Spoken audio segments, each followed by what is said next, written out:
Animals with knowledge. Gas, call 13 11 61. A sponsor of City Park Radio.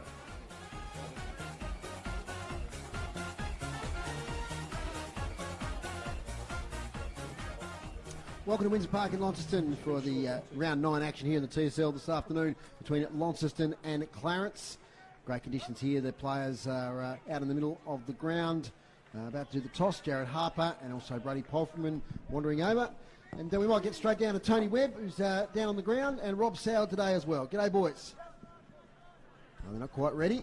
Okay, so we'll just get to them in a moment. Now my commentators are ready. Oh, geez, just Foz. Oh, well, you actually didn't give us the 3-2-1 go. No, well, that's right. You've got to be Things have changed ready since for I've this been away. Yeah, good afternoon, listeners, and good afternoon to all of our viewers, and welcome to a beautiful Windsor Park. And, interesting game today, boys. And Clarence came up the road the other week and played North Launceston and did not impress us one bit. Launceston had a very surprise loss last week, I'd say, down at North Hobart, kicking at less than 50% efficiency. So we'll get Dave Gruber to keep an eye on that one today. Good afternoon to Maxie Walker. Good afternoon, Macca, and welcome everybody. Yes, like you did comment on, beautiful day here, no wind, sun's out, great day for footy, and I expect, like yourself and the rest of us who have turned up today, it should be a fairly good contest. Third versus fourth, not much in it. A couple of late changes for both sides, and one being the Launceston coach, Mitch Thorpe, making his debut for season 2023. What do you think about that, guys? Absolutely big news. We knew it was on the cards. He's been saying that he was going to play at some point in this season, and he's taking the place today of Ryan Shipp for Launceston number 15. Late changes too for Clarence. Keegan Wiley, one of their big prime movers, is out today, along with Blake Harper coming in, Cade Sayward and Riley Higgins. Down on the ground, we've got our two boundary riders today, Tony Webb and Rob Soward. Good afternoon, boys. Good afternoon, Dave. Good afternoon to the listeners. Launceston's won the toss and they're going to kick to the northern end of the ground. There's no breeze whatsoever out here, so perhaps they just like kicking into the sun, I'm not sure. The ground itself is in very good conditions. A little bit soft on your side of the ground, just out on the wings, but over here it's solid as. Very good conditions for a good game of football, hopefully. Here's Rob. Thanks, Tony, and good afternoon. Thanks, Dave. It's about 20 degrees warmer here than it is where you guys are on the balcony, so happy calling, and I'll be looking after Clarence, so looking forward to chatting with you after quarter time. Thanks, Thanks, guys. Thanks, boys, there on the boundary, keeping us up to date this afternoon. Look, we haven't got long to the start, Macca, but some big outs at the moment for Clarence in midfield, which is the way for me today. I've got some names here, Jack Preshaw, Mitch Anderton, Mitch Rainbird, now Keegan Wiley, of course, and other players are out of Luke Swinton and Bailey as is. So they've been hit with injury, and they've got the forward line to do it, but can they get enough of possession in the middle? That's the question today. Well, that is, and we saw them, undermanned the other week against North, and we just felt that they weren't utilising those forwards enough. They tended to get a lot of the footy. I think Baxter Norton got close to 40, but a lot of them went 15 metres sideways, and they just really took their time to get it into their forwards, who we know can kick goals like big Noah Holmes. He's he's their leading goal kicker, but he's only kicked 3 in the last 4 games, Foz. So you're interested to see what big Noah can do. He kicked 4 against these down at Bellerive Oval earlier in the year, where Clarence did defeat them by 30 points. But sides are different, and of course Jamison House. Look at him on ball with Joby Harper, and if you've seen 2 bigger units than that, Max Walker on ball. Big units, aren't they? And both can go in the ruck occasionally too, and no doubt will today on times with Groenewegen out there, and probably the only recognised ruckman for them. But certainly Bull at the ball, and heard on the radio he's probably back for the remainder of the year, Joby. Yep. Yeah, he's done his Saturday work. They worked that out. Joe Groenewegen in the ruck up against Sam Green, one of the better ruckmen in the competition. So Green up against Groenewegen, youth versus age. Green gets it down. It bounces off and goes Launceston's way, but it's well taken there on the swing by Baxter Norton. The silky left footer goes out wide and finds Green. On the up, taken high there in the tackle was Jared Harper. And he's going to get a free kick right over on the interchange side of the ground here at Windsor Park. He didn't play that game when they played North Launceston a few weeks ago, Mac. He's a good in. Harper, turnover, Riley. Looks to be playing a little bit further down the ground. Here's Mitch Thorpe wearing number 55. So it's a good start for him, matched up on Wade Wall. So the 2 experienced ones. Thorpe goes in, looks for Hines. Leading goal kicker in the competition, Jake Hines. But in terrific form. Gillow, handballs doesn't go far. Sorry, that was Hyatt, and he had a great game last week. Did Isaac Hyatt. So Mitch Thorpe, I'll tell you one thing, he is fit, Mitch Thorpe. He's continues to go in the gym and he trains. And, geez, he'll be loving it out there. The juices will be flowing for Mitch Thorpe. I'm fairly sure it's game 152 in the TSL senior footy for Mitch Thorpe. So I believe he was sitting on 149. Hyatt taking in a tackle after Thorpe did the ruck work. Tell you what, though, it does straighten them up, Max Walker. Yeah, it certainly does. He's a handy acquisition, isn't he? And every forward, they don't get any smaller, the big, tall, strong guys. And good grab out there on the half-forward flank in front of the change rooms to give him a bit of confidence. Well, they've got a good mix down there, Launceston. They've got Smalls in Hyatt. Hines, going to be a free kick to Clarence. Liam Jones has been in really good form in the state squad. The youngster playing more as a speedy forward. So Clarence are going to get the kick here through Sam Green in the ruck hit out. Comes inboard. Finds Preshaw. Ollie Preshaw. Jack Preshaw out today. Gives off and goes to Ryan Borsboom. Turnover in the middle of the ground. Oh, he steps out of it. Does Baxter Norton. Turnover here. Looks for Presnell. Tried to cut it off. Cowley. Launceston doing well in the pressure. Haven't seen Clarence inside 50 yet. Cowley on the left. It's a dangerous kick. Jamison House. The big truck goes through. He's got the big rig on him, does Jamison House.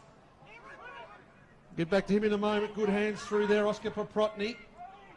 Garland stretches. Can't take it. Gives the hands. Goes long on the hands there. Brendan Hay. Inside 50. Good work, the Launceston defence. And they come out there through. That's Sam Foley. Taking the mark is Riley on the wing. Plays on. Gets it to House. Forwards half forward. Over the head of Thorpe. Here's Bealey up against Liam Jones. That's a good matchup. Bealey wins this one. He knocks it towards the boundary. Umpire says throw it in. Good work in the end there by young Bealey. The number 10 for Clarence. How's Jamison House, boys? Do you have was it last week he had off or the week before there? And he went and ran a half marathon. Yep. As you do in the middle of the footy season, Max. Just go and run a lazy 20-odd Ks. 21. There it is. It's from the boundary thrown. Going to be a free kick here. It might go to Harper against Harper. It's the other Harper, Jared Harper, who takes it. 50 metres. There might have been a few words said there. So Baxter Norton with a ball underneath his arm. He's got to get out of the way, Gillo, doesn't he? He's got to get out of the way. And that's what Baxter Norton's saying. But now it's play on. One-on-one. Garland in the goal square. Good spoil, was it? Is holding on. That way. And it's going to Launceston's way to Seth Pfeiffer. Max, they were hot on that rule earlier in the season, especially in the AFL. Yeah. And it was about getting the game to flow. You've got to go 90 degrees. You do? Right out Thank you, umpire Walker. You've got to get out of the road. You Seth, can't run back with them. Seth Pfeiffer, long left footer. Ollie Preshaw on the way. We know he can take a grab. Falls over, gets it back to Norton, who's about 5 possessions already. Short distance kick. Marked there by Riley Higgins. Higgins goes to the pocket. Looks there for Alomes. He takes the ball now, Alomes. Handball inside. Torpedo to defence. The Blues clear the area. And it only goes as far as the Clarence defender. Ollie Preshaw. Says you're playing further up the ground, Macca. I think everyone is. They've all squeezed up, Foz. So there's not much room there over the back of the Lonnie. There's a lot of room over the back of the Lonnie forward line. Bouncing around in the Clarence defence. Launceston under pressure. Jaden Hines does well under pressure and finds Sam Cowley. So the young left footer, blonde hair, easy to spot. He takes off and goes now to Sam Cowley. Comes long to a 2-on-1. It's all Green. He's just come off his man, Dick Green, and summed it up really well. Impressive player. TSL level, the youngster plays virtually as an extra on-baller as opposed to a true ruckman. He's very good below his knees. Not a great kick on that occasion. Joby Harper swings and goes. Gillo dances round them, goes by hand as Bailey Gillo finds Cowley on loose. He'll go over the top. Oh, it's turnover. Could be crucial. Ryan Cowley does well, but Cowley comes back at him. Here's Green again, multiple possessions early. Big Noah Holmes can't take it and Tyrrell goes off half back. Cheryl, that Carriage run off half back. There's a lot of rebound attacking moves. Here's Thorpe up against Wade Wall. The two big fellas go at it. Wall gets there first. The handball to Green, who's all over the field at the moment. Oh, the tackle by Thorpe on Green is a beauty. He just came from a long way back. Then Thorpe lays a tackle on the Clarence ruckman. He's slow to get up, but it'll be a free kick right on 50 near the boundary line. He just reached over the top of young Hyatt there and said, I'll tackle this bloke. Yes, there was certainly intent there. taking a bit out of him, though. He's slow to get back to the start of his run-up. He had to run for 150 metres to get there to start with, David, so it's probably the fastest 150 and the furthest he's ran for quite a while. It doesn't matter how much you train, when you get into match situations, your aerobic capacity really gets tested. From experience, Foz? Absolutely. 240 game veteran. 208 games. Mitch Thorpe, this for a returning goal in TSL footy. Oh, he goes short, looking for Jake Hines, who marks. That was well played. Up in front of Liam Howard there. So Jake Hines, we know he likes this sort of angle on this ground. So a chance for the first score. We've been playing some 6.5 minutes without a score. Inside 50s in that time. 5 to Clarence, 3 to Launceston. So the Roos have had plenty of it, but the Blues defence has held firm. Jake Hines. 30 out on the boundary, left-hand side, northern end of the ground. Kicks for goals, always left. And it sneaks in for a behind, so that's our first score. Launceston 1 behind. Clarence yet to score. Baxter is the call. Baxter Norton runs his full measure, then kicks 50 metres out of defence, looking for Green. He's up against a couple. In fact, it was Holmes over there. Harper to Gillow, Bailey Gillow. It's the handball away. Quick kick inside 50. That was the debutant there in Wheeler. Nice ball from Liam Howard. Gets it down to his fellow long sleever in Baxter Norton. And it's out of play. Boundary throw in. Still deep into attack for Launceston. Today's broadcast brought to you by Elgas for your LPG needs statewide. Talk to the locals with knowledge. Phone 13 11 61. I'm glad our man Dave Gruber didn't stay home to watch Hawthorn. They're 2 behinds. Port Adelaide 5 goals 2. First quarter over in Adelaide. Impressive at the moment, Port Adelaide. Comes out of defence by Clarence. 1-2 bites the cherry. Yes, Riley's going to get paid it. Riley. Umpire's asking the man on the mark to stand. That's Noah Holmes. Riley goes to that pocket. Mitch Thorpe in front of the can bar. Too far. It is too far. Out of bounds on the full. Dylan Riley, Max, seems to be playing behind the footy today. Yes, he started off that way, Mac. I've seen him playing 2 or 3 different positions than what we were accustomed to seeing him play this year. Clarence goes short to Cowie. Looks to go back by hand, but now he's got to go. Umpire says play on. Good pressure on the mark there by the Launceston youngster in Hyatt. Well, it's an awkward bounce there by Preshaw, but he gets away with a very basketball-like that one. Out over the top. It can't be taken by Colin Garland. So they really went nowhere there, Max. They had the ball 40 metres out from their defensive goal and didn't want to go straight down the ground. Once again, now they're stuck out over the other side of the ground, Clarence. Yeah, just got to take it on. They've got the leg speed to match Launceston young blokes, so you've got to make the most of those opportunities. Boundary throw in. Here's Sam Foley. A couple of games back now from his suspension. Oh. He's playing as basically a centre-half back, Sam Foley. Shows a little bit of aggression there to his opponent. Boundary throw in front of the Brew Coffee Hut, who looked after me again this morning. Thanks to the Manchanders family. Here we go. As here we go now with Green. Little handball away. Stuck in that pocket at the moment. Taken out of bounds with Dylan Riley. Do you want to tell people your Subaru's in the forward pocket again, Foz? No. Oh, yeah, it is too. It is too, yeah. Thanks to Dave's sponsor, Neil Buckby Motors, Subaru. That's right. Product placement everywhere here today. Oh, I get my drink out of a tap. That's unbelievable. Just gotta Boundary throw in. Get some water out of the tap. Comes down, here's Riley again. He's been busy early. Kicks it inside 50. Contest. Thorpe there. Punched away by Preshaw. Now to Wade Wall. Not a great kick. Riley again, who's having a lot of possessions. Liam Jones tackled from behind. Coughs it up. Good tackle, Riley Higgins. It's right on attacking 50. So inside 50s for Dave Gruber. I didn't introduce before. Welcome, Dave Gruber. 5 apiece so far in quarter number 1. They really have an asphyxiation, Launceston, hitting that top pocket all Yeah, the they time. do. They go there a lot. From the boundary, from the ball up, taken by Jones, spins nicely. Over the top, taken by Preshaw, who's playing back today.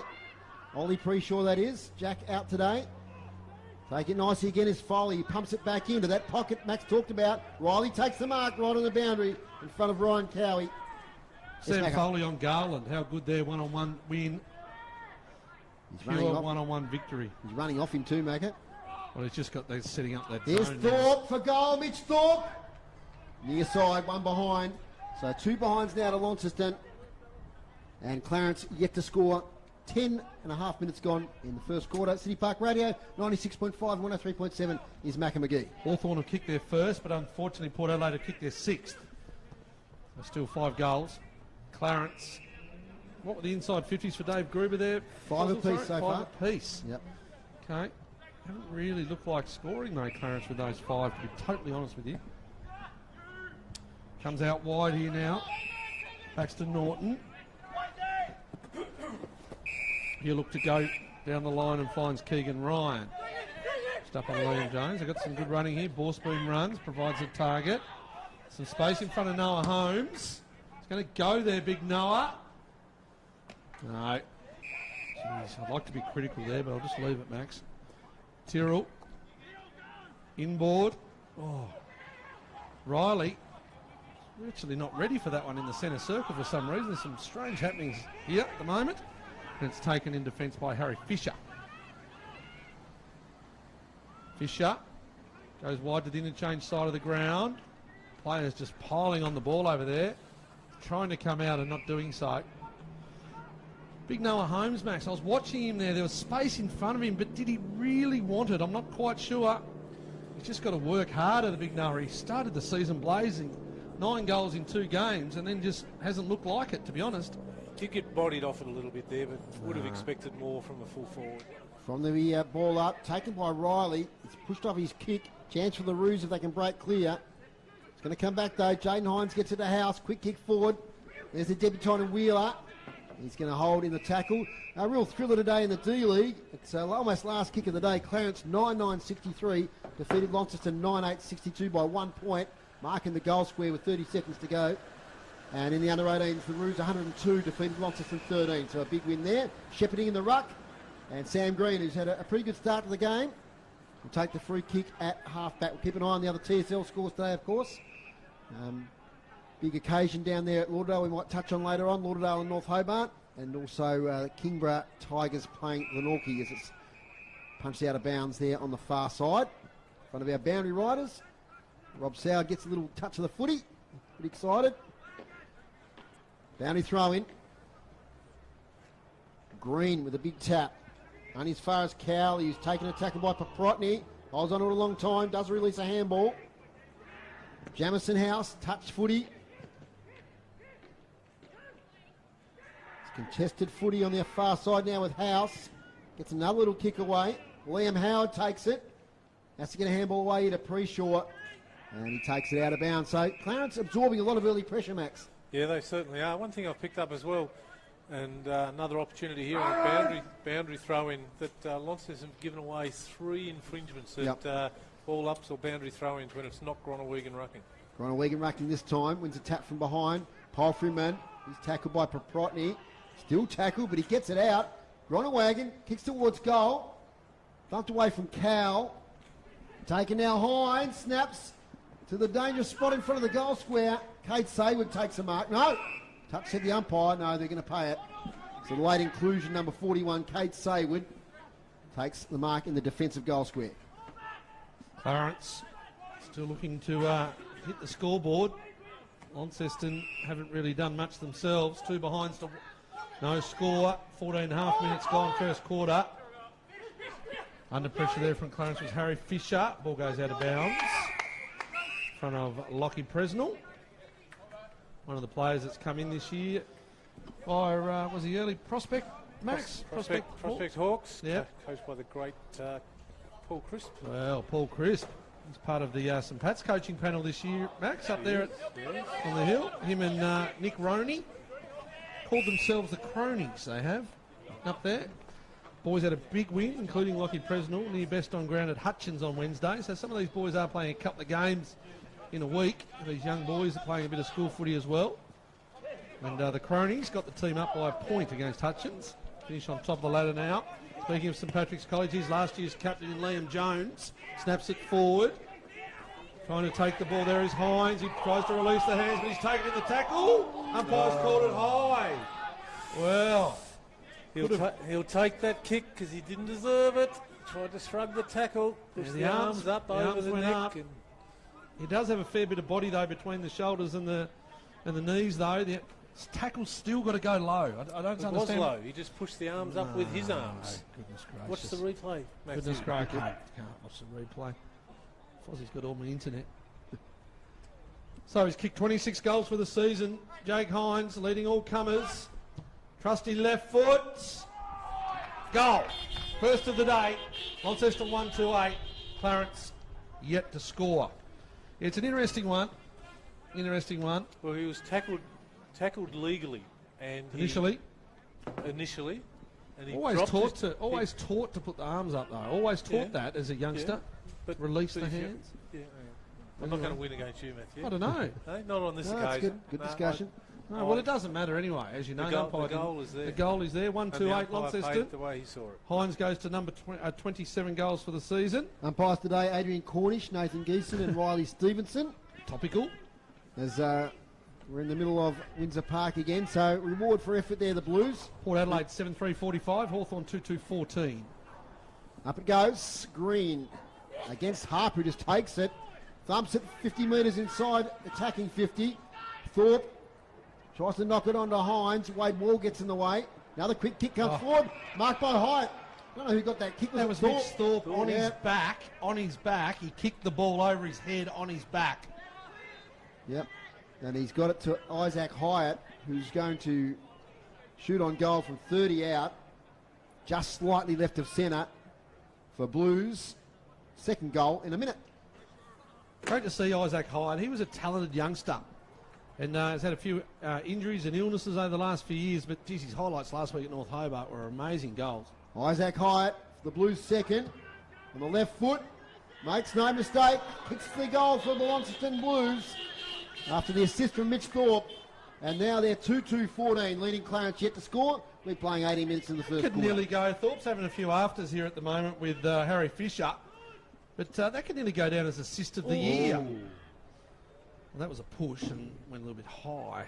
Jack Tremaine there with Thorpe at the moment. Look at him. He's just like a big prowling lion. He's just throwing the arms out and puffed the chest out. He's loving being back, the veteran of Mitch Thorpe. Well, he's fresh, isn't he? Very fresh. Very fresh. Look at him. Anyway, it's good to have players like that back in the competition, I reckon. Good timing. This back half of the year now. Launceston setting themselves. They're currently third on the ladder.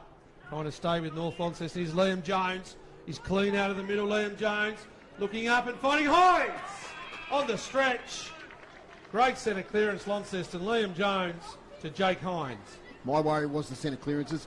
The Harper influential both times there. Kick out of the ruck contest and then an assist there to Liam Jones. He's got it to Jake Hines. So they're going to have to clear up those centre clearances pretty soon. There's a lot of space there with the 6-6-6. Hines has just put up a little bit lame. 9 clearances to 2, Macca. There we go. There's the story. There's the story for Dave Gruber. Keeping one eye on his Hawks. So Jake Hines already has one. Looks for this one. Misses near side. Didn't like it. And it's one behind to him. So Launceston 2-3-15.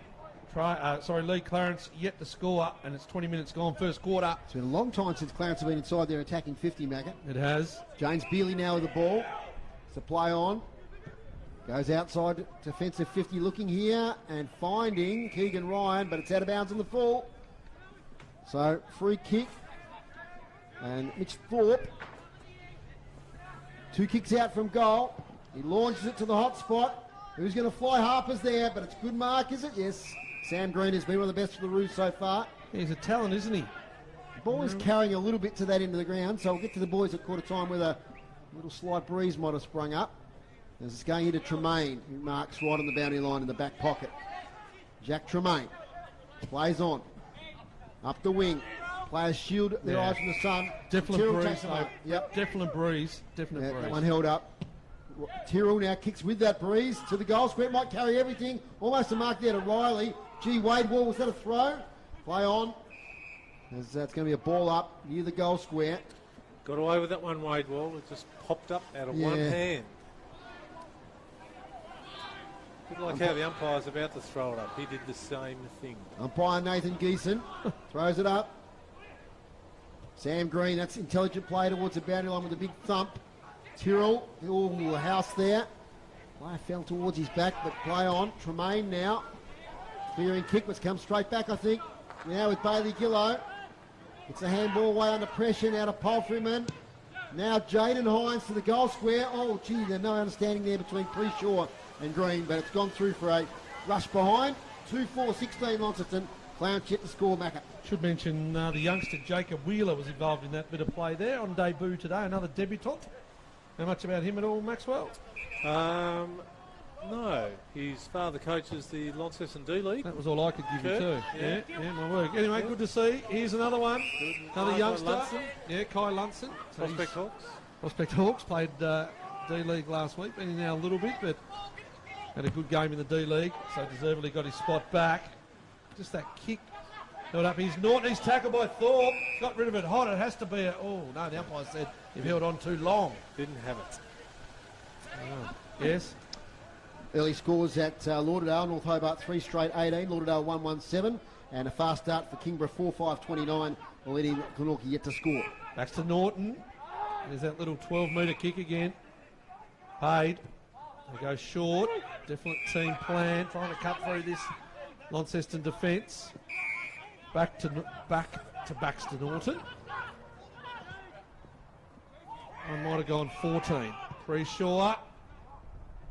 This is where they're just turning it over. It was fortunate bounce though into the hands of Borsboom. By hands again to Wall. Only just got rid of it. But it's a turnover. And it goes to Sam Foley off half back. So Foley. With some really good games over the last few years in the D-League. In and out of the seniors. In a really impressive team. But deservedly back in the seniors this year. He's dominant in D-League. Jamison House, good turnover. Fortunate for him to come back into this side this time of the year, Jamison House. Here they go. Harper looks for Hines. He's set. It goes over the top. Hines is going to turn. He falls over, and it just finds touch in the right forward pocket. Well played, Liam Howard there. And looks set. It just kept going, didn't it? He just looked to have the position with Jake Hines. Just floated on. Bounty throw in against the right behind post. Blues deep in attack. Thorpe tries to kick it out of mid-air. Comes back here to Wall. Might have got high contact. Now the call is ball. And the umpire does the middle rope, which is a ball up top of the goal square. A few clouds just drifting over Windsor Park. Thorpe in ruck. Green from behind. Might have won the tap or slipping over to crucial moment was Hyatt. But still with the Blues with Riley. He's tackled. Legal disposal could have been. Little kick from Borsboom finds Harper. So they might escape here. Jared Harper kicks it nicely and finds Oscar Paprotny. Defensive end of the centre square to Lovell. Lovell squaring kicks a good one. And now in the hands of James Beerley. This is where they're falling down though, isn't it? They can move it out to centre half back. There's just nothing forward of the centre for them to kick it to. Long kick from Beerley. Nice mark taken by Ollie Preshaw. He plays on now. With the advantage of that stand rule, he takes a bounce and a second. Gets to 60 out. Kicks towards the goal square, towards Alones. Nearly takes it. The Blues might clear it here. They do. Well done, Sam Foley. He's been a rock down there at half back. And he kicks it straight down the throat of Ollie Preshaw once again.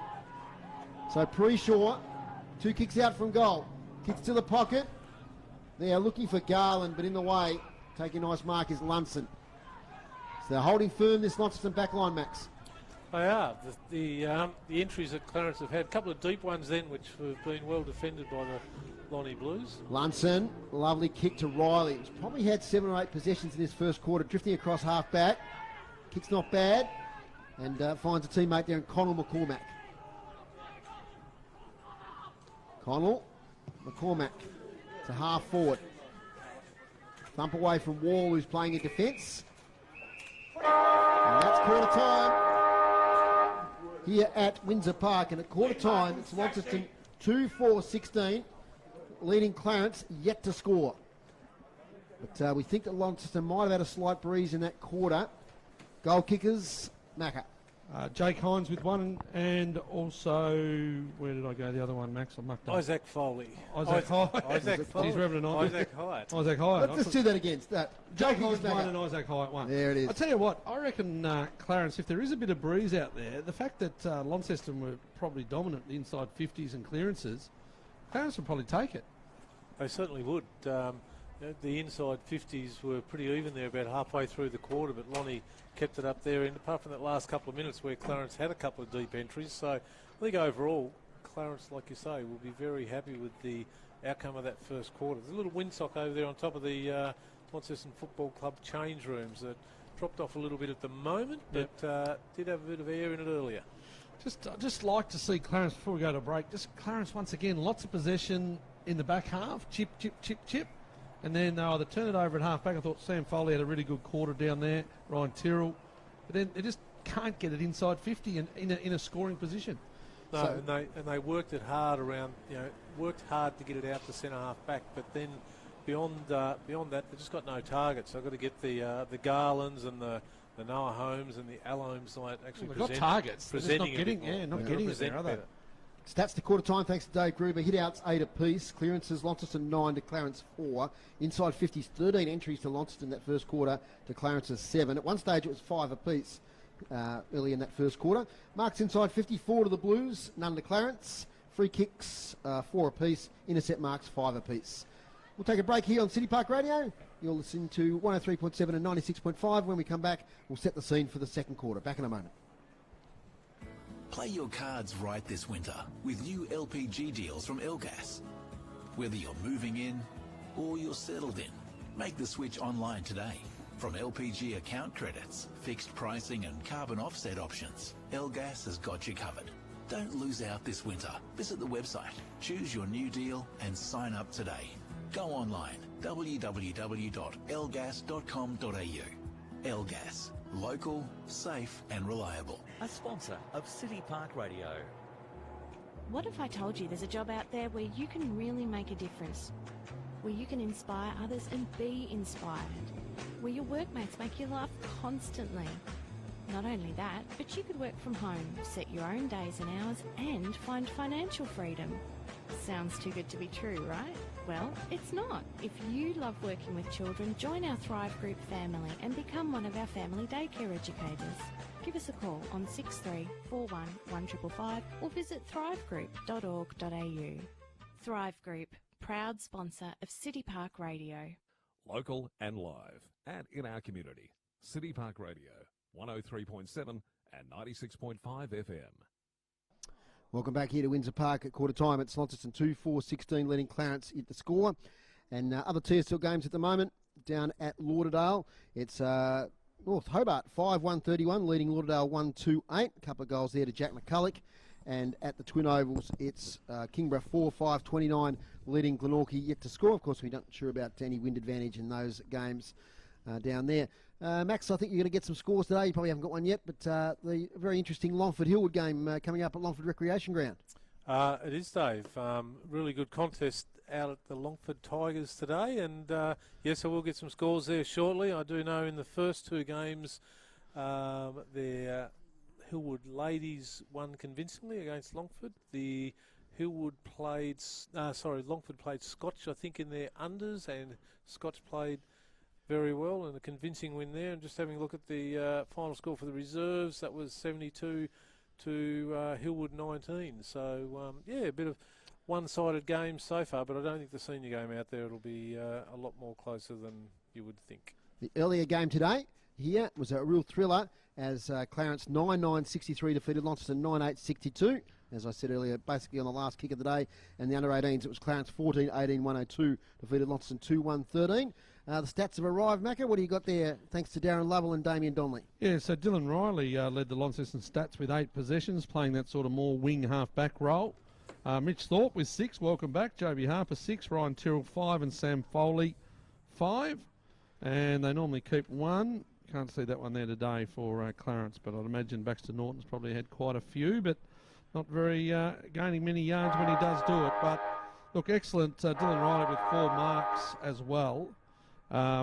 there's a different role for him. Obviously, with Mitch Thorpe back in the side, he's able to play a bit more behind the footy, Max. Well, he's playing in the middle at the moment, starting off in the second quarter in the middle. Yep. So, and we've seen him. I think it was a couple of weeks ago, play on the wing a bit as well. So, yeah, a bit different to the days of the Whiting and Riley show at Launceston. Sonny Whiting. Well, Clarence are still in their huddle where Launceston have broken up and have gone there to their positions.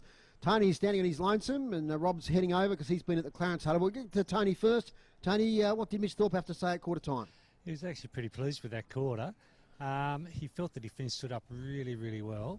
Pleased with the way they're getting the ball down into the forward line, but he wants them to cut out that short little 2-metre handball and kick it along. Without Keegan Riley there, he feels that they're very susceptible to the mark down forward. He wants the mids therefore to link up a little bit more and get the ball down there a bit quicker. But other than that, he just said we've got the game on our terms, keep going at it and get the ball down there towards Jezza a bit more often. Here's Rob. Thanks, Tony. At the Clarence huddle, Coach Peter Ryan highlighted two things: their decision making and their skill execution. He was really disappointed with both of those, and he highlighted several examples of kicking to 2-on-1s and things like that. The other thing too, boys, that he really challenged them about is their energy. He said you're just going through the motion. So he named up several players and really put it on them to really get stuck in this quarter. So a good quarter ahead in perfect conditions. Feels like it's about 31 down here. Not sure what it's like up there, guys. Happy calling. Rob, just before you go, the breeze down there. Oh, I think it's negligible, really. Okay. A zephyr, I would describe it as, Dave. Fair enough. And the second quarter action is Matthew McGee for City Park Radio Sport. So Joby Harper, Sam Green, Harper gets it, clearance, goes to kick it and drops it, and he gets it back again. Left foot, out in front of Hyatt, bounces over his head, Presnell's there. Well done though, the Clarence halfbacks. They come there through Oscar Paprotny. Now it goes to Ryan Borsboom. Did not even look forward then, just No, wanted to go sideways. It's very wide. And they go down the line on the left. So now they've got to keep going attacking. I'll be interested to see whether any of those forwards for Clarence were mentioned by the coach at quarter time. Because just their leading and their intent wasn't really there. But well done to Garland. So hopefully that's a sign of things to come. He takes the mark. Here's Holmes. Good, the big fella. It's what we want to see. Noah Holmes on the chest. Wins the one-on-one. Now they're inside 50. Alones. Over the top. Tyrrell. Turnover. Norton. Gets it. Can't go anywhere though. Good tackle. Bailey Gillow. But that was better. It was Garland and it was Holmes and it was Mark and Mark. Just that first quarter, there was no intent. I agree with Coach Ryan. Got to lead with intent. Noah Holmes takes out the ruck. A good start for him in this quarter. Bailey Gillow. Oh, they're tackled. Holding the footy now. Umpire circles. No. Jared Harper. Palfreman was the one that was looking to get the free kick. Hawthorn struggling groups. Port Adelaide 11-3-69. Hawthorn 2-3-15. Start of the second. It's going to be another ball up. About 40 metres from goal. Clarence going towards the northern end here at Windsor Park, which looks pretty good. We've had over an inch of rain earlier this week. It's a little bit soft this side, but in excellent condition. Well done to the groundsman down here. Council. Launceston. They're 2-4-16. Would have probably liked to have been a little bit further in front due to their dominance in their stoppages. Ball's not going far. Harper tackled. That's the Clarence version of Harper. Here's Sam Foley doing well against Garland one-on-one, giving away a few centimetres, but good strength in the battle. And it goes out of bounds in front of the Windsor Park club rooms. Just a general football question. It's 2 o'clock on a Saturday afternoon. Best winter Saturday day we've had for a long time, and we're using the yellow footy. Yes, I agree. Should be using the red pill. Out it comes now here towards House. There's nobody ahead of him, so he kicks to open space. Now there's a couple of players approaching the ball. One of those is Ollie Preshaw. Turns left, turns right. Has support here from Harry Fisher, who has some time to sum it up and does pretty well. Gets it to Oscar Paprotny. So Paprotny, pretty crowded scene ahead of him. Goes short to Borsboom. Good cricketer too, young Borsboom, as he kicks inside 50. Over the back. Thump from the front here. Garland roves. Can't get a kick away. Lays a tackle on Bailey Gillow. Now Tyrrell to Jaden Hines. Once again, that Launceston defence working well. Dylan Riley clears the area here towards Joe Groneweg. Can't quite take the mark. Great recovery, big fella. Gets it to Cowley, who gets tackled and will be penalised. No right foot, just stopped and tried to turn back into play then. Good tackle. So the Roos will kick it short here to Paprotny, who's had a fair bit of the footy this afternoon. Oscar Paprotny, he's got a few leads on one of those. It's Allomes, who was leading out, but the kick was poor.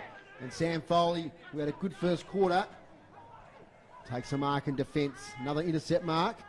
It's their sixth today for Launceston. Goes wide this time to Cowley once again. Sam Cowley.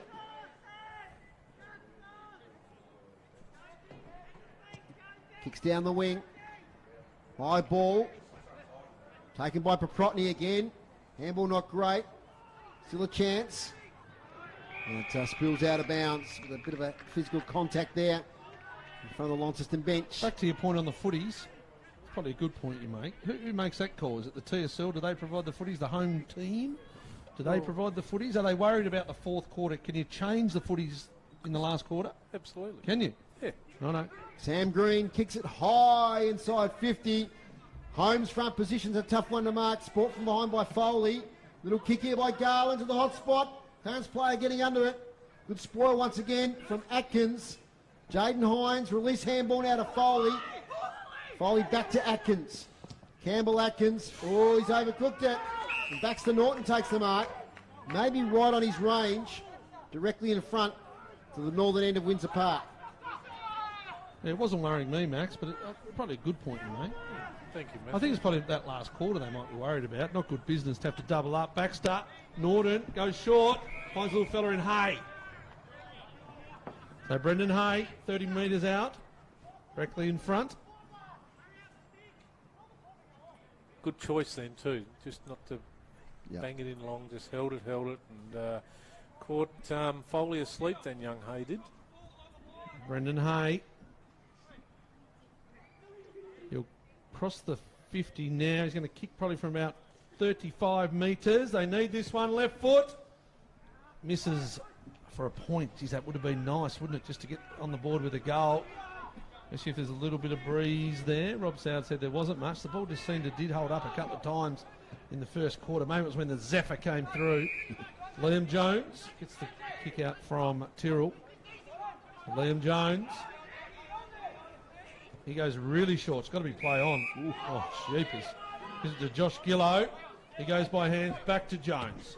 Jones, long down the line. Gronewegan will fly. 1v2. He gets it back again, the big wags. Green puts the pressure on. Lonnie come up. Joby Harper goes through.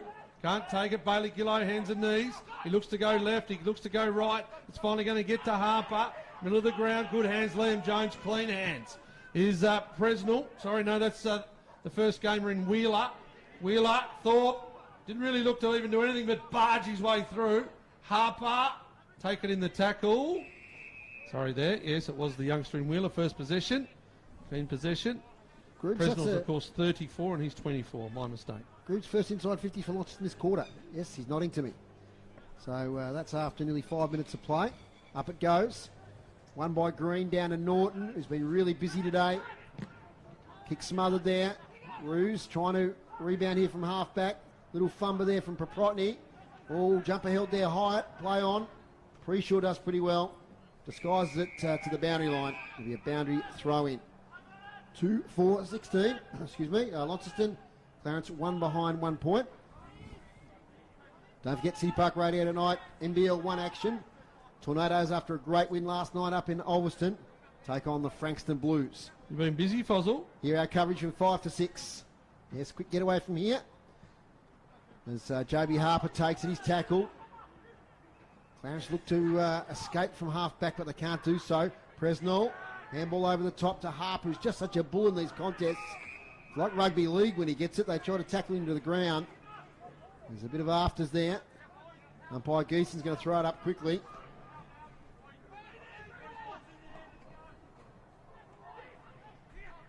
Now Jones has got it at half forward, 45 out on the run. Liam Jones kicks a goal for Launceston. After a period of congested play, Jones just broke it open. Chris Judd-like escaping from the contest. and launched on goal and made no mistake from 45, Max Walker. Yeah, just a bit of inattention there by the Clarence guys. They're more interested in doing the afters there, dragging guys along the ground and that type of stuff. And Jones was one of the first ones to get up and get out of that. Found a bit of space, put the afterburners on, just straightened up nicely. Could have easily tried to kick it on the left, but just took that little instep to go head towards the goals a bit more, and never looked like missing. His first 2 or 3 steps, Max, are pretty fast, really quick. Yep. But he does steady after that. Yeah, coming from a junior, quality junior basketball background, Liam Jones, he's just clean below his knees. He did it earlier on in that quarter, and then there, and he's been a real goal kicker for them this year, as Liam Jones. Jamison House has pulled up pretty sore after that ruck hit out. Keep an eye on that one, boys, on the bench. Polframan goes wide. House is there, up against Green. Green with his head over it, could have been taken high. Umpire says play on. House is right there now. He did limp away, might have just been a little roll of the ankle. And it's going to be a ball up on centre wing. So goal to Liam Jones takes Launceston 3-4-22. Clarence 1 behind. They would really like a score of a goal before half time, you'd imagine. It's not getting reward. I think the effort's been better this quarter, Max, from Clarence. Just in and around the contest, a bit more contest. Their forwards are getting more involved. It's been a bit more physical. It's been in and under more, whereas the first quarter they just allowed themselves that bit of extra space just to chip it around. So whilst they're still doing that, they certainly haven't done it by anywhere same volume at all. Boundary throw in. Another stoppage. We've had a lot of stoppages this afternoon. Hasn't been a free-flowing open game as we thought it might have been. Been that sort of mid-season, mid-winter dour contested footy game. Green, big tap out. Back here now to Jared Harper. We missed the start of the season. Now to Green. Long sideways kick downfield, that'll be to Corey Lovell. As Harper was dealt with after he got rid of it. Out here now to Alomes, who's been quiet, waits for the ball. Takes it now against Pfeiffer. Tries to shrug Pfeiffer. Can't do so. Play on, says the umpire. Back now to Cowley. And it'll be a ball up. It's a great tackle by young Pfeiffer there, Macca. Yeah, Pfeiffer, another one out of St Pat's Football Academy. Another one a late starter to football too, Big Seth. A good soccer player and a high jumper in the athletics. Taken by Gillow, tackled by 2. He's another one that played during the week down at Hutchins. So, these young fellas, they're all about recovery and just getting themselves on. Footy season's got a couple more weeks left at school, and then they're back at the club full time. Sam Green out of the ruck. Harper taken without the footy. It's going to be a free kick, Joby Harper. Interesting. Bit of heat in this now. Oh, Harper didn't realise it. The person that tackled him and got one, he just tripped over the back of him. I think he clashed heads. Yeah. Oh, he's not real good either. No. Fozzle.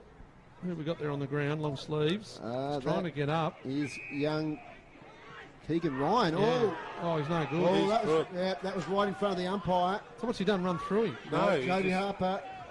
What's he done to him? He's. We might see a bit of that during the week, I think. It's got to be 50 as well, doesn't it? Keegan Ryan looked to be stumbling anyways. Yeah. Really? I don't know. He looked to be stumbling, and I don't know whether Harper just sort of shoulder blocked him a bit, but quite sure. Yeah. But he wasn't well anyway. Like we were talking right. about him not being well, and then he didn't really know. I still don't think he knows where he is, to be honest. Surprised if he doesn't come off. He's looking like he's going to take the kick. So, Tracy, unlike Harper if it was something, but he's copping some heat, is Joby Harper, as he comes off the ground. So there's Keegan Ryan, inside 50, finds Garland. That's what they wanted after that. He's taken off now. He's looking good as he sprints off to the boundary. Okay. But you said they clashed heads, so there's nothing in the initial issue. It's a matter of what happened after that. Anyway, there's some real heat in the game, and Garland needs to kick this one. Clarence need their first. So Garland, former Melbourne player, Colin Garland, 30 metres out on a slight angle and kicks it. That's the one they needed, did Colin Garland. He gets that one. They go 117, trail Launceston 3-4-22. You're listening to City Park Radio, 103.7, 96.5. Sometimes in a game, Max, there's an incident that might lift a team, and yeah, that might be it. the Clarence guys certainly took offence to whatever did occur there, and Grooves, our best in the business, is saying it was probably a little bit in it, but we'll let the experts decide on that. But yeah, it does, and a good finish there by Garland. Had to do it because they needed that goal, and I think he had Pfeiffer on him, and he still may have now. So a bit of a learning experience there for young Seth Pfeiffer playing on a quality player like that. 3-4-22, 117. You listen to City Park Radio. Jared Harper now gets the handball to Green. He's been pretty prolific today. Now to Baxter Norton. They're staying to win the clearances. One bounce. Gets to 60 out. Kicks towards the big fella in Holmes. He can't take the mark. That was good work in front by Josh Gillow. So that's been a good battle today. They're probably matched up in school footy a couple of years ago maybe. Holmes? No, Holmes and Josh Gillow. Yeah, different eras. Yeah, no. As the kick comes in, it was Tompkins, but in the way there is Ryan Tyrrell. Yeah, no, they were at the same time, but... Tyrrell goes short here, looking for Cowley. He waits, he takes off. Cowley does well in the end. Kicks the space in the middle of the ground. Bouncing chaos ball. Oh, the tap from the Clarence player goes straight to Liam Jones. They could be out here. Jones handball towards Presnell. Not great. Getting in the way was Tremaine. Now back to Green, the big fella. Geez, having a good game. Same as Baxter Norton, who can't quite rein in that mark. Ooh, tough contest there, Jaden Hines. Baxter Norton again, they lay on him. And the umpire will ball it up. So the game's gone up a notch, Max. Yeah, you can definitely tell, Max, can't you? This quarter, we said it a few minutes ago. Little injury there, Max? No, just having a look at the guys getting up. But yeah, certainly a lot more intent from both sides to go harder at the footy at the moment. Port Adelaide have kicked 15 goals, 696 with 8 minutes to go in the second quarter. That's winding it back to the 80s. Could be a 180 score. I still remember Fitzroy 36-22, 238, defeating Melbourne 6-13-49 back in the day. Wow. That was the biggest margin in VFL history. Goal kickers?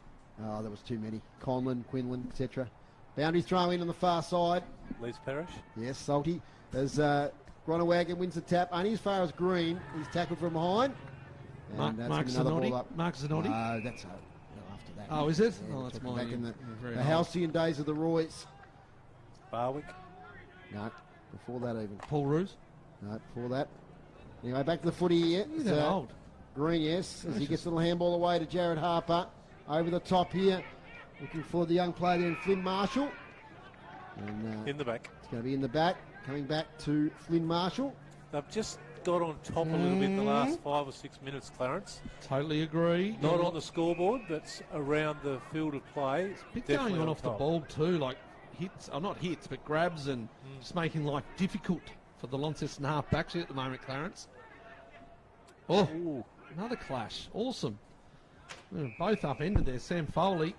Dodging cars out there. Yeah, just bouncing off, aren't they? And bouncing off. Mitch Thorpe on the bench at the moment. He's about to come on. He wants to get to that ruck contest, I think. Gronewagen will do it. Green goes out of bounds again. So maybe just a little breather here at the moment. Both teams very intense in the first 14 and a half minutes of the quarter.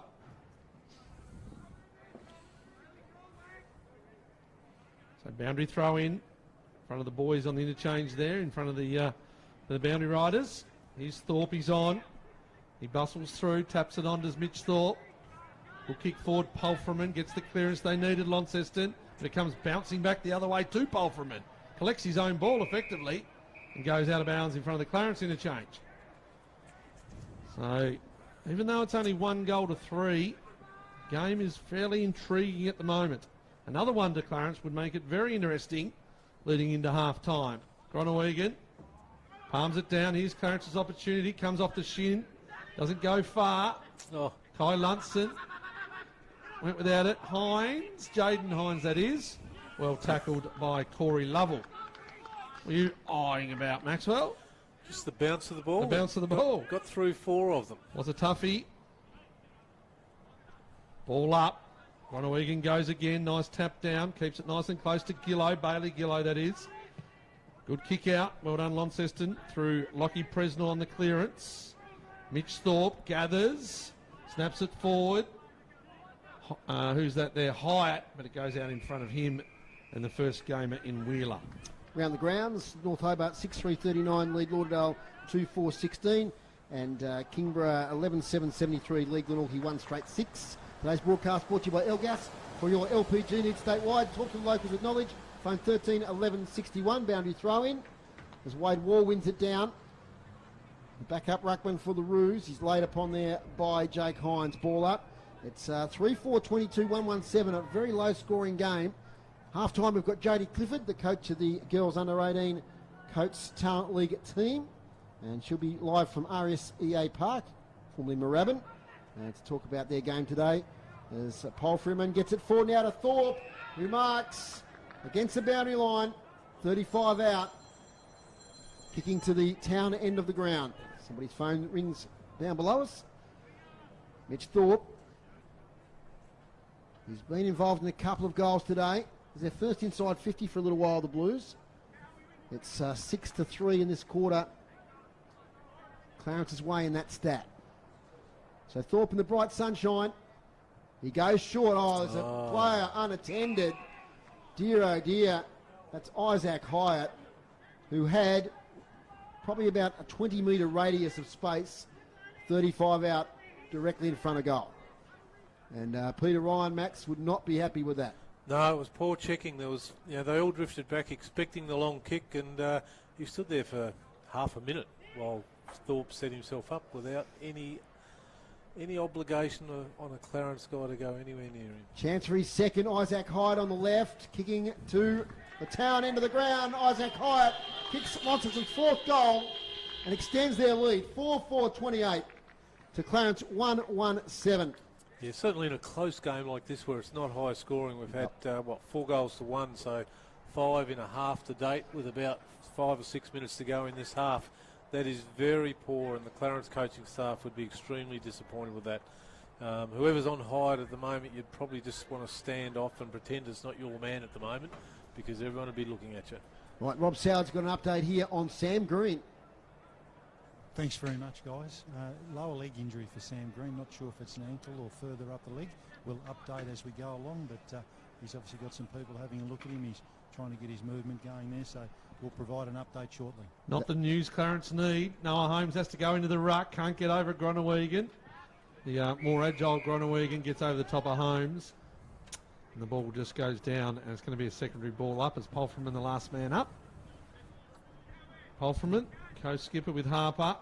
Groningen does the ruck work. Noah Holmes does well. Taps it to himself. Gets the clearance. And he goes as far as Foley. Foley kicks the ball wide. Finds Harper, who broke from the stoppage. He's excellent running. Oh, good mark. Well done. There to Jamison House. So House goes down the line. Foley runs on. There's Liam Jones. Goal kick. Cowley. Oh, he's sat on, and it's going to be a free kick in the back. Look to go left side. As Max mentioned before, left footer. Not too many of them tend to kick on the right. Cowley looks for Thorpe. Can't get it. Good defensive tackle. And Launceston will get a secondary ball up in their 50. That's what they want to see. Keep it tight. Give themselves another chance. Presnell on the tackle. So they blood the youth to Launceston. They've got the veterans and a good mix of youth as well. Thorpe comes out this way now. That's a good tackle by Hines. Half time in the ODFA for our southern listeners and viewers. Bothwell 88, the Rabbits versus Woodsdale 2 points. And Campania for our Clarence listeners and viewers, their area 71 to Oatlands 1 point. Yeah, a little struggle there for those Oatlands Woodsdale teams. Out comes Holmes now to Saywood. Holmes in the ruck in the absence of Green. That's a nice mark there to Garland up against the boundary line. So Colin Garland a long way out from goal, obviously. He's right on centre wing. The next mark will be important. Geez, a lot of Blues players at the fall of the ball. Tyrrell drops a mark he should have taken. Chance to mop up, he does so. Blues players everywhere, they're running in numbers. Tyrrell gets it back. Poor kick though, only as far as Holmes gets around an opponent. Kicks to the advantage there of Riley Higgins. And Lunson in accompaniment of him just sees it out of bounds. Significant day for Luke Bruce today, boys. He's just ticked over the 500 career goals. Congratulations, Luke Bruce. Sure he'll hear it. Boundary throw in. Campaigner? Hey? So Colin Garland gets a tap, but it's shark now by the Blues. Jake Hines kicks to space. Getting there first, though, is Flynn Marshall. Imagine how many more premierships Richmond would have won if they'd had Luke Bruce. There's a short kick now to Lovell. Now he's got Pre-Shaw at 45. He goes there now. They're not getting any closer to goal by doing this all the time. God, I'm frustrated. As Pre-Shaw is going to go backwards to the centre of the ground. Risky, but comes off. That's Tremaine. Now Tremaine switches it to Wade Wall. Takes him out. Now here's a chance to kick inside 50. He does so. Low kicks a beauty. Hits Colin Garland on the chest. So the patient build up there. The risky kick to Wall, but he took the mark and then he got a step on his opponent. And a spearing pass inside 50 sets up Colin Garland with an opportunity to kick his second. But he goes short. Poor marking, the same as down the other end. And so number 8 involved again. This time it's Jared Harper. It was Isaac Hyde at the other end. But Jared Harper, and they need this one because they've had a lot of the play this quarter. But they haven't really impacted the scoreboard as they would have liked. Trailing at the moment by 21 points. The veteran Jared Harper, great servant for the Clarence Footy Club. Front of the Lonnie club rooms. Jared Harper kicks the second goal for Clarence. Raises the fist to the crowd, and that brings them back closer to a margin now of 15 points. 2-1-13 to 4-4-28. You're a bit critical of the build-up there, but in the end, they did wait for that opening, and it was a lovely pass from Wall to Garland. Yeah, look, we were. Yeah, we were very critical, but I think they could have got... Yeah, if these big forwards move around a bit more for them earlier, it'll allow them to get it in quicker. You know, part of the reason why they've got to go, you know, sideways, backwards a little bit more, try and get it from one side to the other and bring it in the other end, the other side of the ground, is because the forwards aren't moving enough. Just run, create space behind you for someone else to lead into. And it was about 3 centimetres from turning over, and it was going to be all one way the other way. So they were lucky in the end, but well done, Clarence. They're 2-1-13. Launceston 4-4-28. Get to Rob at the next stoppage with some news on Sam Green. Macca. Groenewegen up against Holmes, so not back on Sam Green. Just a little teaser. Foley hacks it out. It's a great kick off the ground. It goes inside 50. Was as good as a good one, as they say. Here's Connor McCormack. Silky. Normally. Handball. Good tackle. Good secondary tackle. Excellent work, Connor McCormack. Another one who's made his debut this year. Connor McCormack gets it in. Jones in the middle of the pack. Splits it over the back. Here's Cheeky Hyatt. He'll look to step inside. Hyatt's in form, and he kicks another one. A banana on that occasion, Cheeky Hyatt, and he's got 3.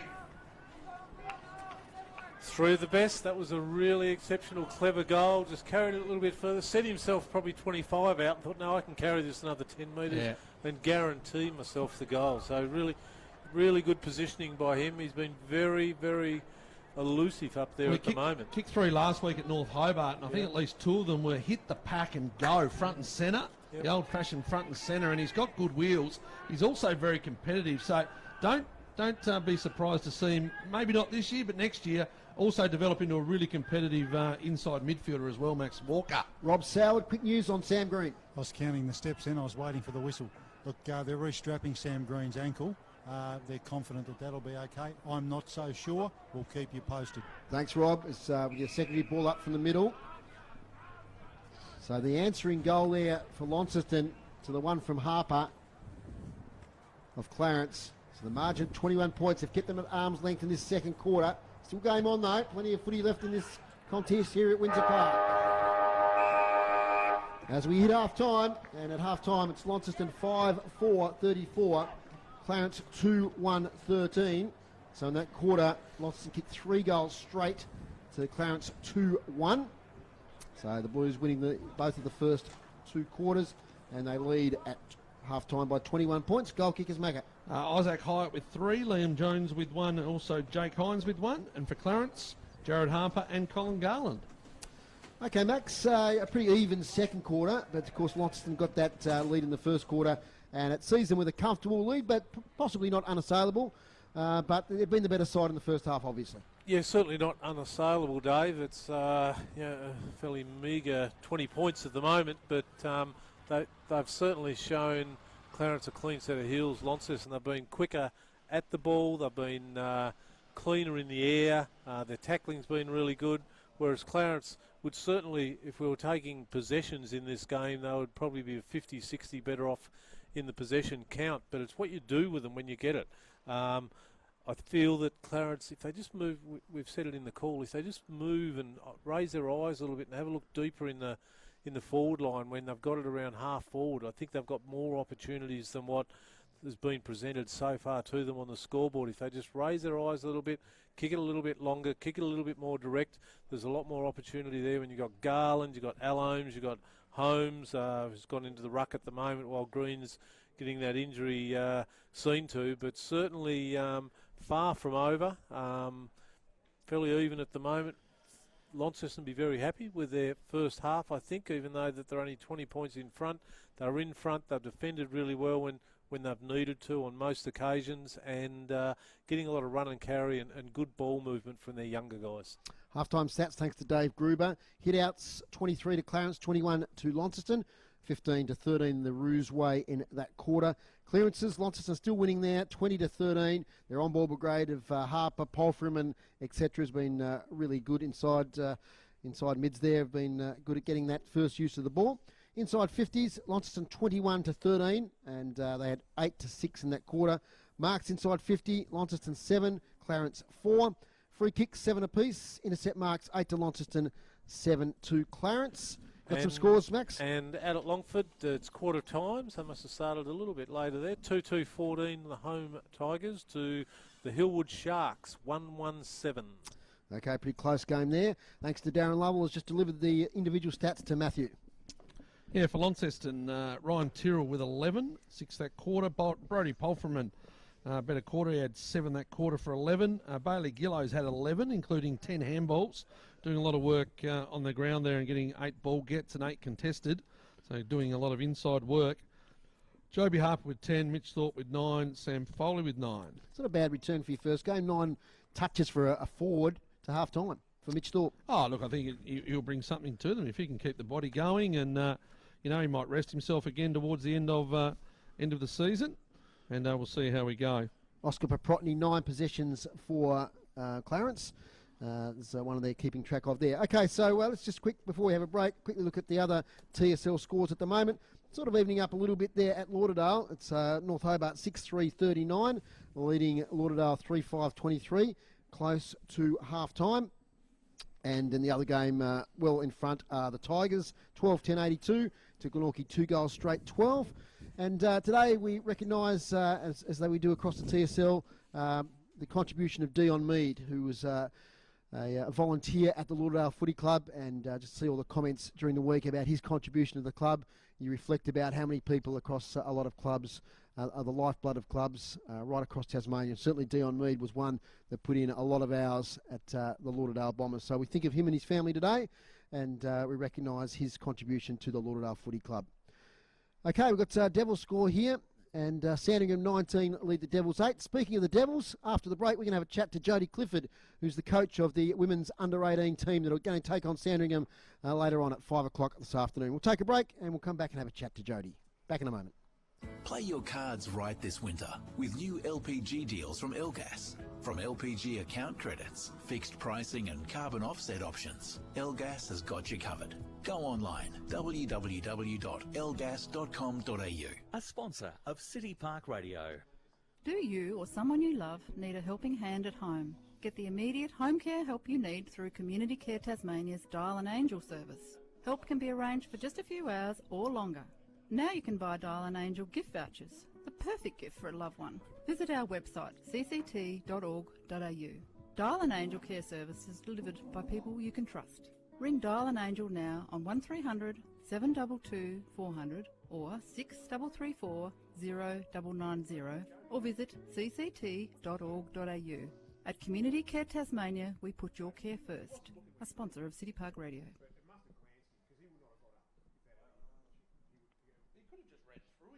Is inflation eroding your nest egg? Income Direct can help. We assist Australian seniors and retirees to keep ahead of inflation with fixed income accounts. Our team is Australia-based. Our clients love our competitive interest rates, and there are no fees. Conditions and risks apply. We encourage you to seek independent financial... Yeah, Dave, I've got Jody on the line. I'll give it to you in about 20 seconds. Thanks, mate. Visit incomedirect.com.au or call 1300 798 334 to speak to one of our team members about how you can put your capital to work today. A sponsor of City Park Radio. Local sport, local music, local arts and culture on your City Park Radio. 103.7 and 96.5 FM. Yes, welcome back here to Windsor Park. It's half time and it's Launceston 5-4-34 leading Clarence 2-1-13. And Jody Clifford is the coach of the under-18 girls team for Tasmania, and they're playing today against Sandringham at RSEA Park over there, I think the old Moorabbin Oval. And Jody, welcome to City Park Radio. How's it going over there? Yeah, lovely day over in Melbourne. Thanks for having me on. And you got an early score for us in the boys' game? Yeah, boys have just started off trailing by 3 goals at the moment in the first quarter. Okay. Now, you've got a big game this afternoon. Are you looking forward to taking on Sandringham? Yeah, it should be a really good contest for our girls. Sandringham are yet to win a game, but they've had a really tough draw with 5 really challenging games. So I think they'll be out to get their first win, and our girls will be out to continue on the form that they showed last week. Now, Jody, your team's in a good ladder position. Not that ladder positions are everything in the Talent League, because it's a lot about developing players, but you must be pretty happy with where you're sitting when you look at the talent around Australia. The fact that you're so far up the ladder must be really pleasing. Yeah, it is, and as you said, winning's not everything, but certainly when we're looking at the girls that are in their draft age, winning games of footy certainly allows them to be noticed by those recruiters. So that's something that, whilst it's not the be-all and end-all, it's certainly something that gives our girls an opportunity to showcase their skills and their talent. Now, how have you found the coaching role? Of course, you took over from Jeremy Webberley, who had both teams in the last year or two. How have you found the challenge of taking on the coaching role of our under-18 girls? Yeah, it's been something that is like, I've been involved in the program for 4 or 5 years, and so it was a familiar program, but being the head coach is certainly different to being an assistant. So I'm really lucky that I still get to work with and alongside Jeremy. So I was just up in the boys' coaches box and learning from the guys up there. But it's really nice to have your own team and to have that little bit of control. And I'm obviously a teacher, so I feel like it's just teaching in a different environment. My classroom is an oval where I get to teach some skills to the girls and hopefully impart a little bit of wisdom that they can take into their game and be the best they can. Now, for our listeners and viewers on the stream, Jody, how does it work with the 3 regions and girls coming from as far away as Smithton and Wynyard and down south in Huonville? How does all that work? Yeah, so we have 3 regional hubs, so one in the south, one in the northwest and one in the north. And based out of each of those 3 regions is one of my assistant coaches. So I've got Jim Ransom down in Hobart, Charlie Vandenberg down on the northwest coast, and Tom Viney here in the north.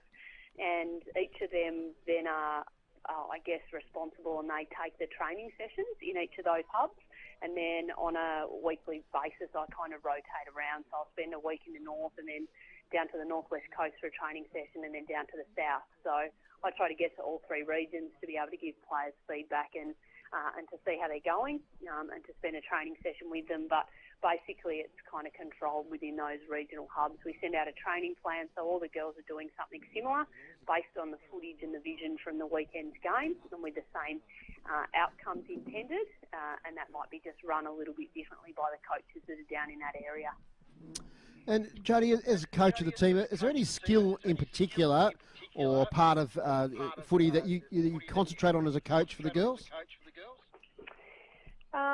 The big thing is around, particularly in girls' footy, is the ground balls are below the knees. Yep.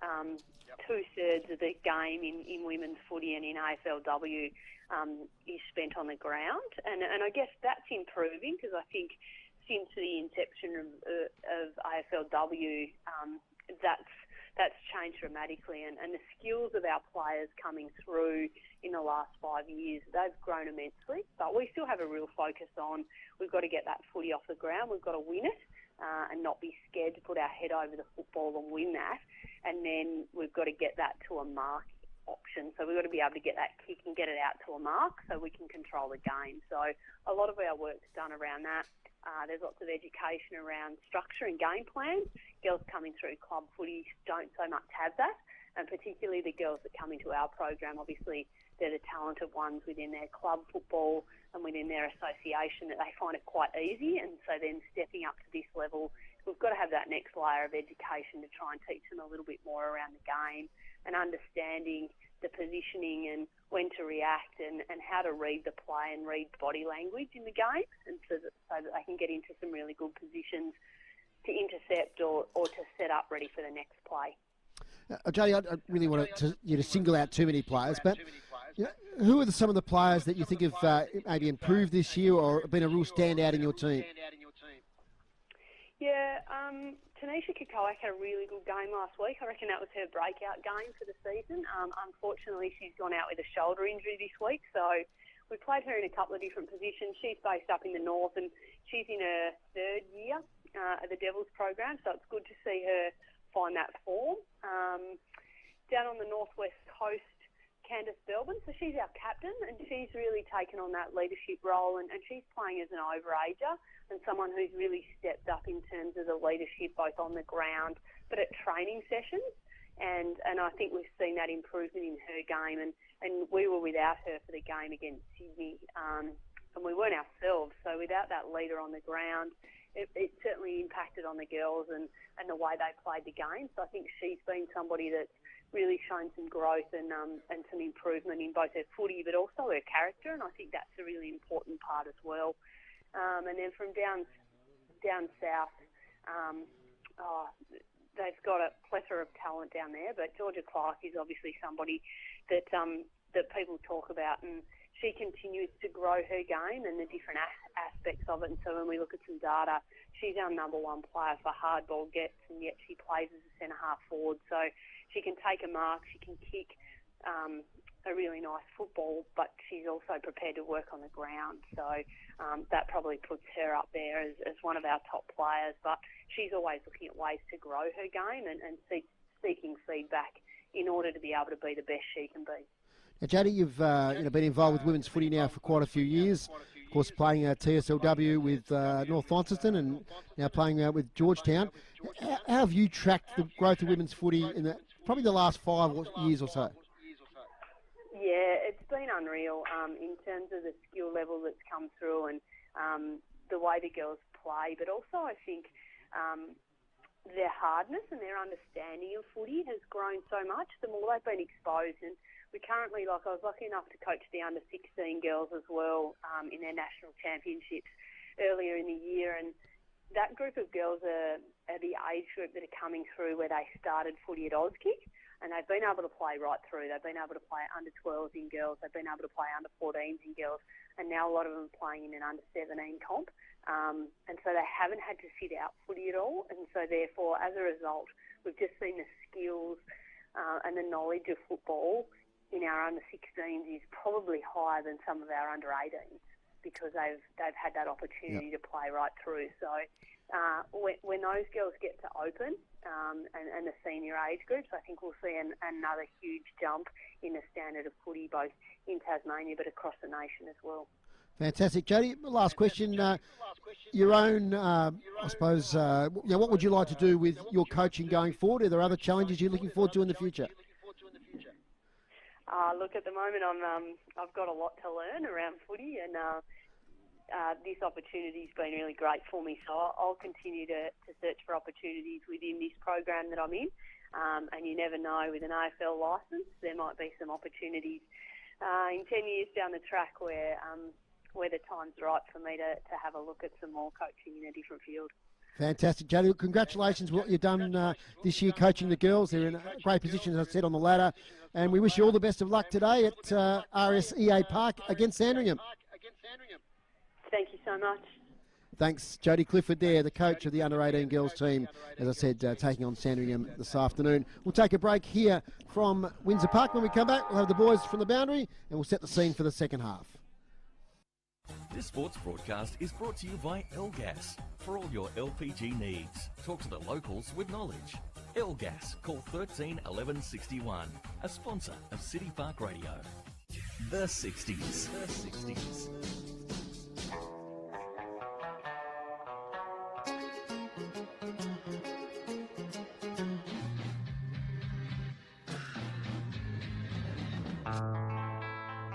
The 70s. The 70s.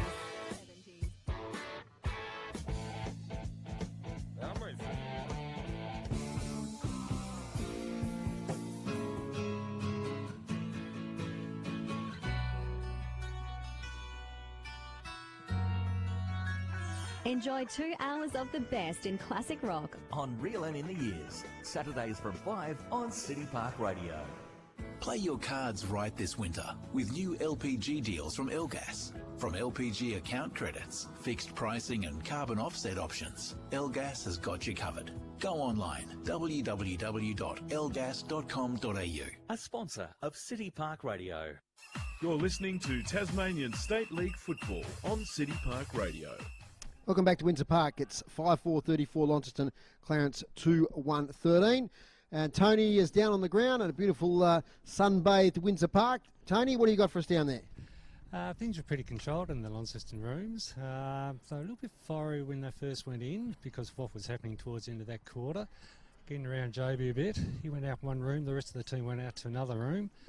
The reports are that Mitch was pretty controlled about things. He wants, for this quarter, Launceston to sort of dominate it, but also make them pay for it.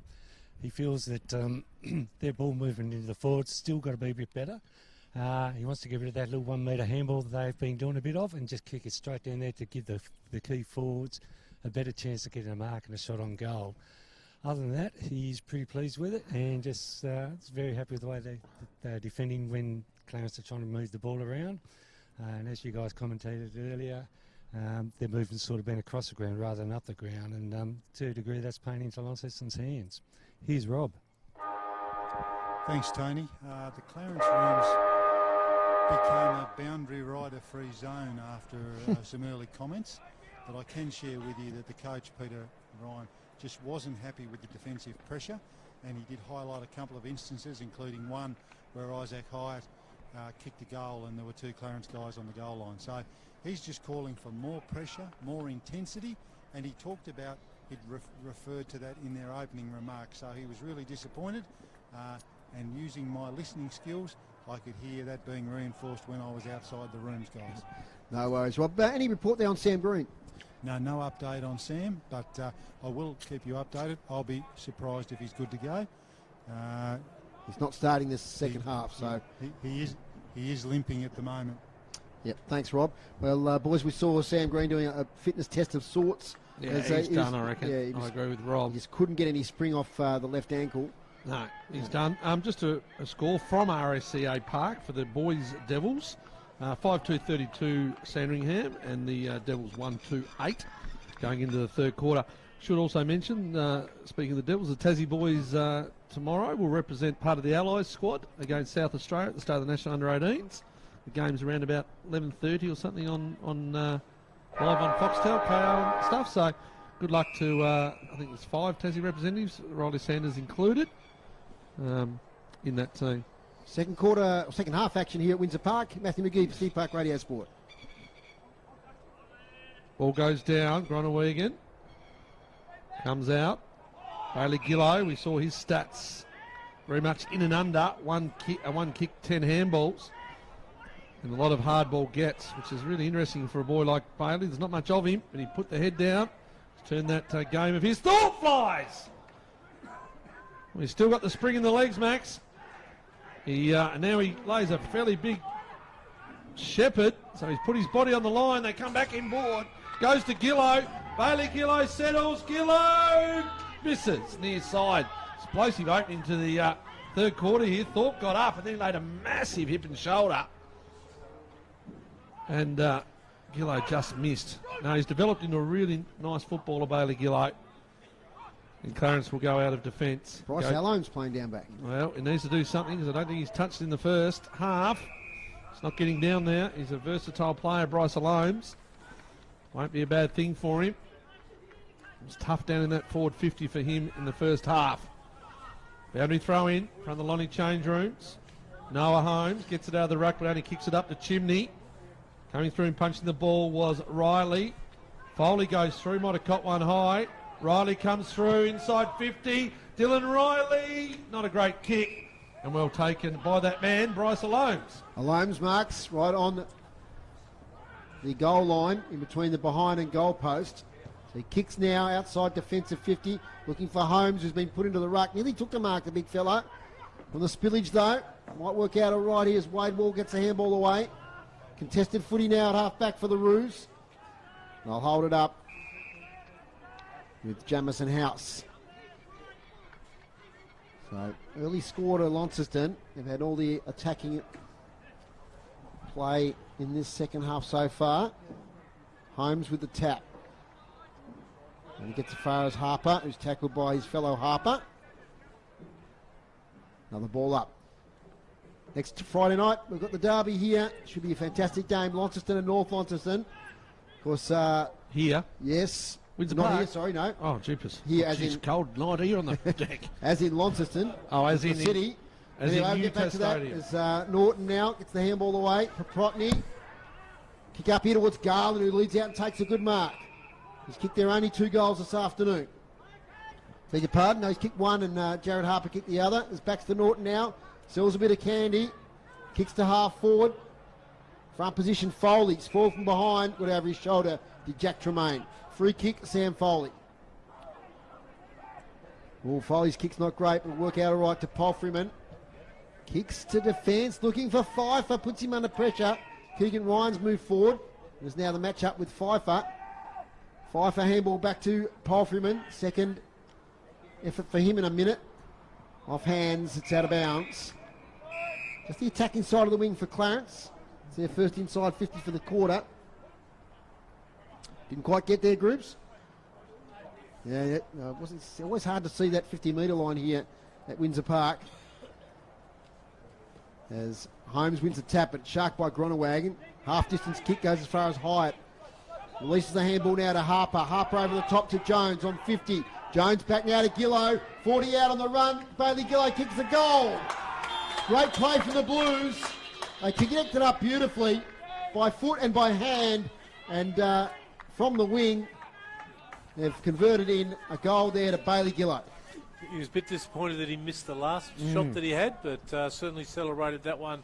Just the run and carry there as well. Liam Jones could have, tried to do something that was probably not really there to happen, but seeing Gillow on the outside, on his left foot, no one chasing him, and finished off with a lot of polish then. Was he in the Tassie squad, boys?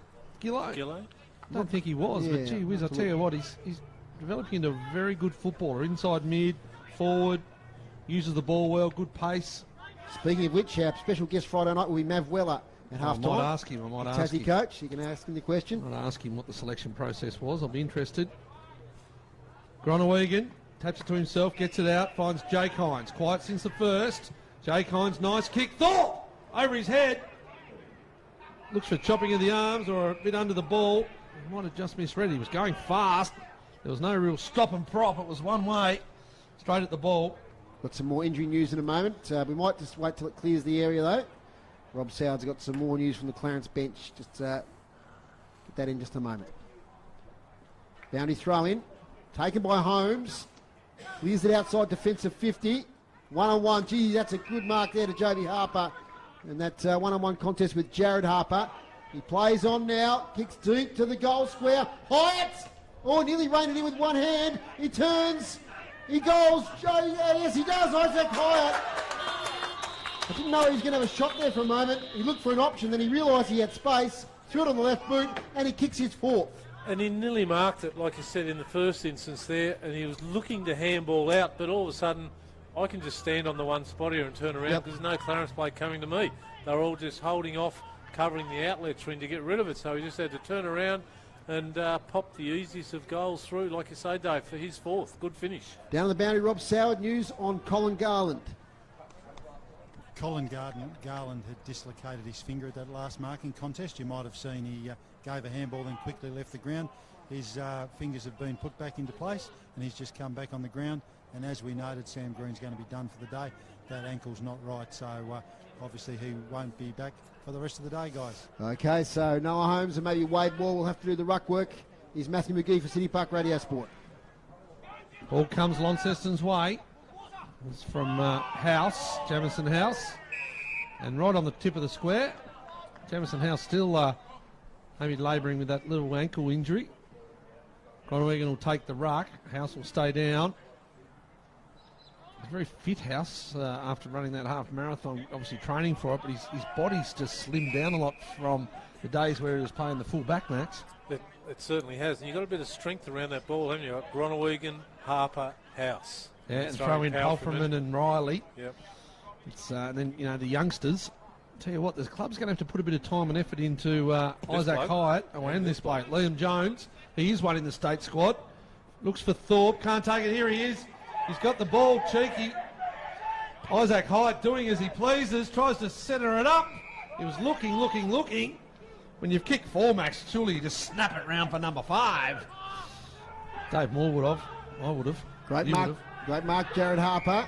In that contest there with Joby Harper. Jared Harper kicks it up the wing. You're looking for Preshaw. Thumps it away. At the 4 was Borsboom. Couldn't pick it up. In comes Jones again. He's having a great quarter. William Jones, 60 out. Centres it. Jake Hines over his head. Thorpe gets to it now. Well, he almost slips over. Snap for goal, Thorpe. But in the way there was Al Holmes off the ground. Hyatt. He's kicked 5 now. There's his 5th. Isaac Hyatt, 5 goals. Just spilt from the contest into the goal square. And he kicked it off the ground. And only, 8 minutes into this third quarter, Isaac Hyatt has 5 goals. Just too smart.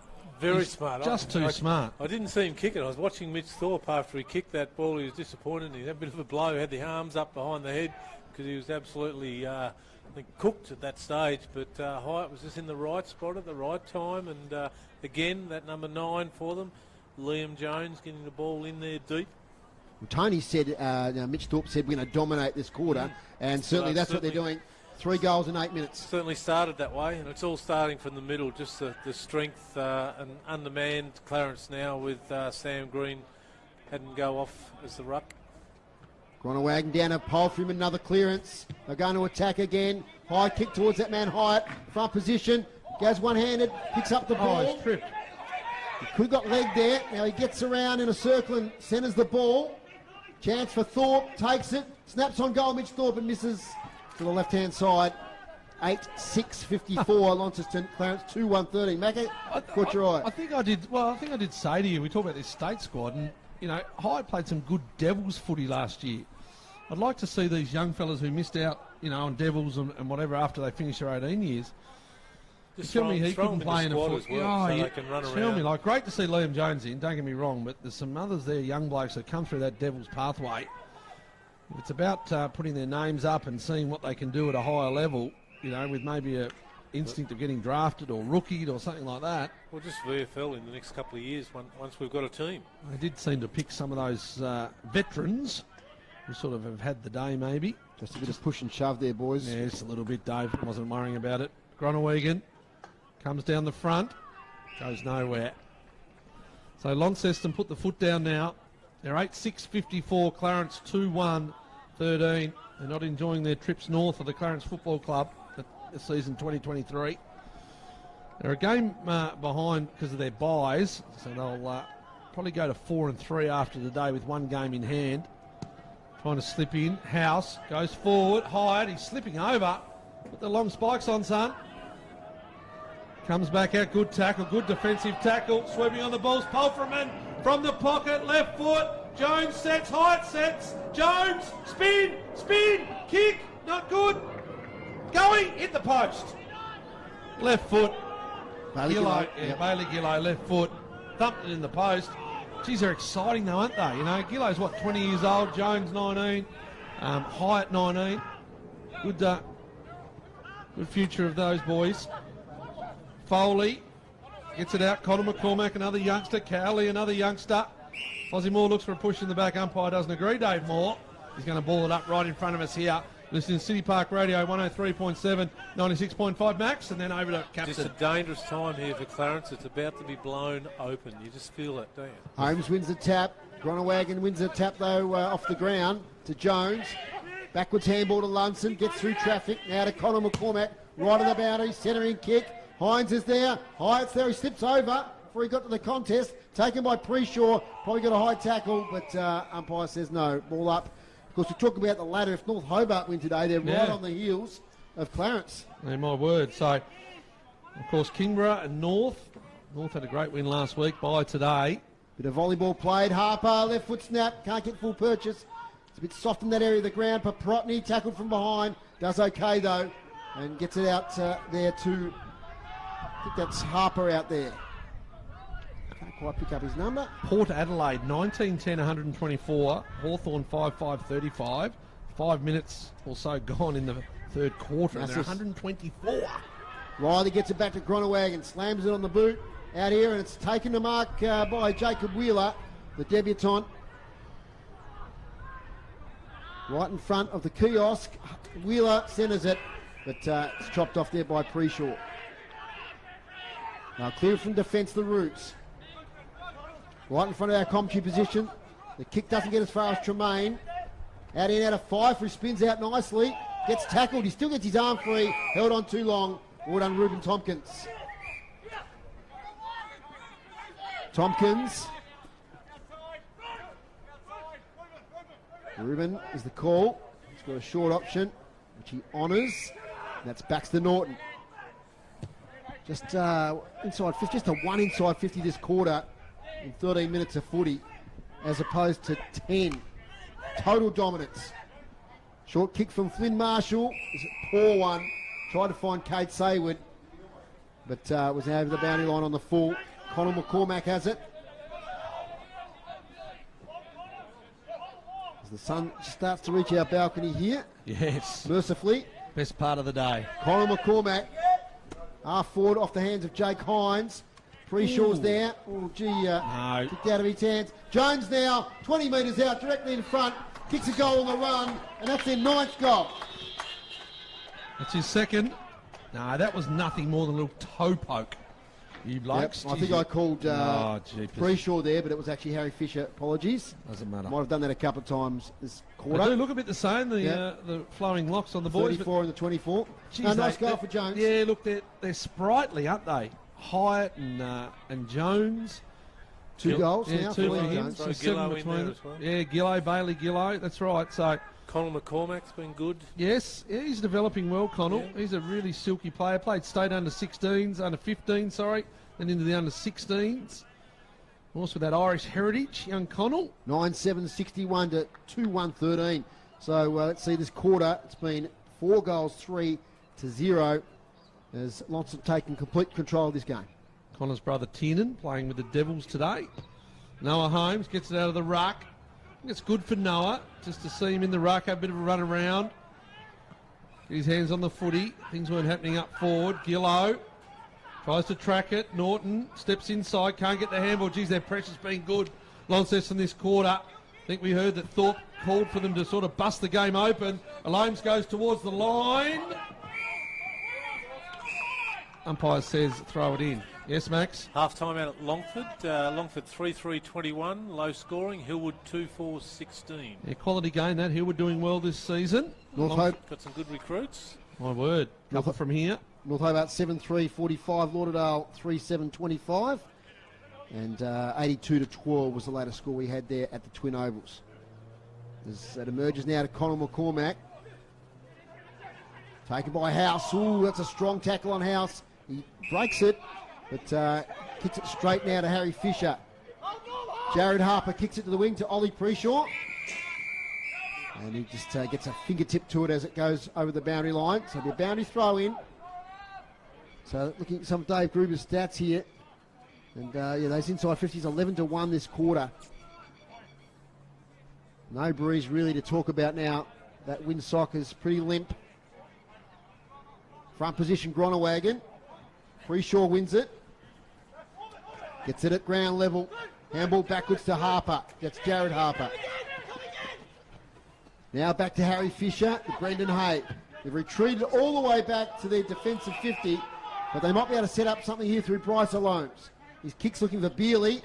Good kick too, chopping the arms there against Dylan Riley, and James Beerley will take it in defensive 50. Sideways kick from Beerley. We'll get to Wall on the bounce in front of the club rooms. Goes long up the wing. Off hands. Chance here. Cade Saywood, if he can pick it up, he does now. Through the centre of Windsor Park. His kick's nice one. Finds Garland. Colin Garland just sets it up. Not a bad kick. Couldn't quite take the mark there. I think it was Tompkins. He's got it again. Ruben Tompkins gets a kick away, and a mark is taken. 20 out. 45-degree angle. Keegan Ryan. Keegan Ryan, thanks Max, with the long sleeves there. But some young players there contributing. Cade Saywood, Ruben Tompkins. Intelligent kick from Garland. Just put it out in front of Tompkins. So chance here for Keegan Ryan. This will be their first score at this end of the ground. They didn't score in that first quarter. Haven't scored 17 minutes gone in the third quarter.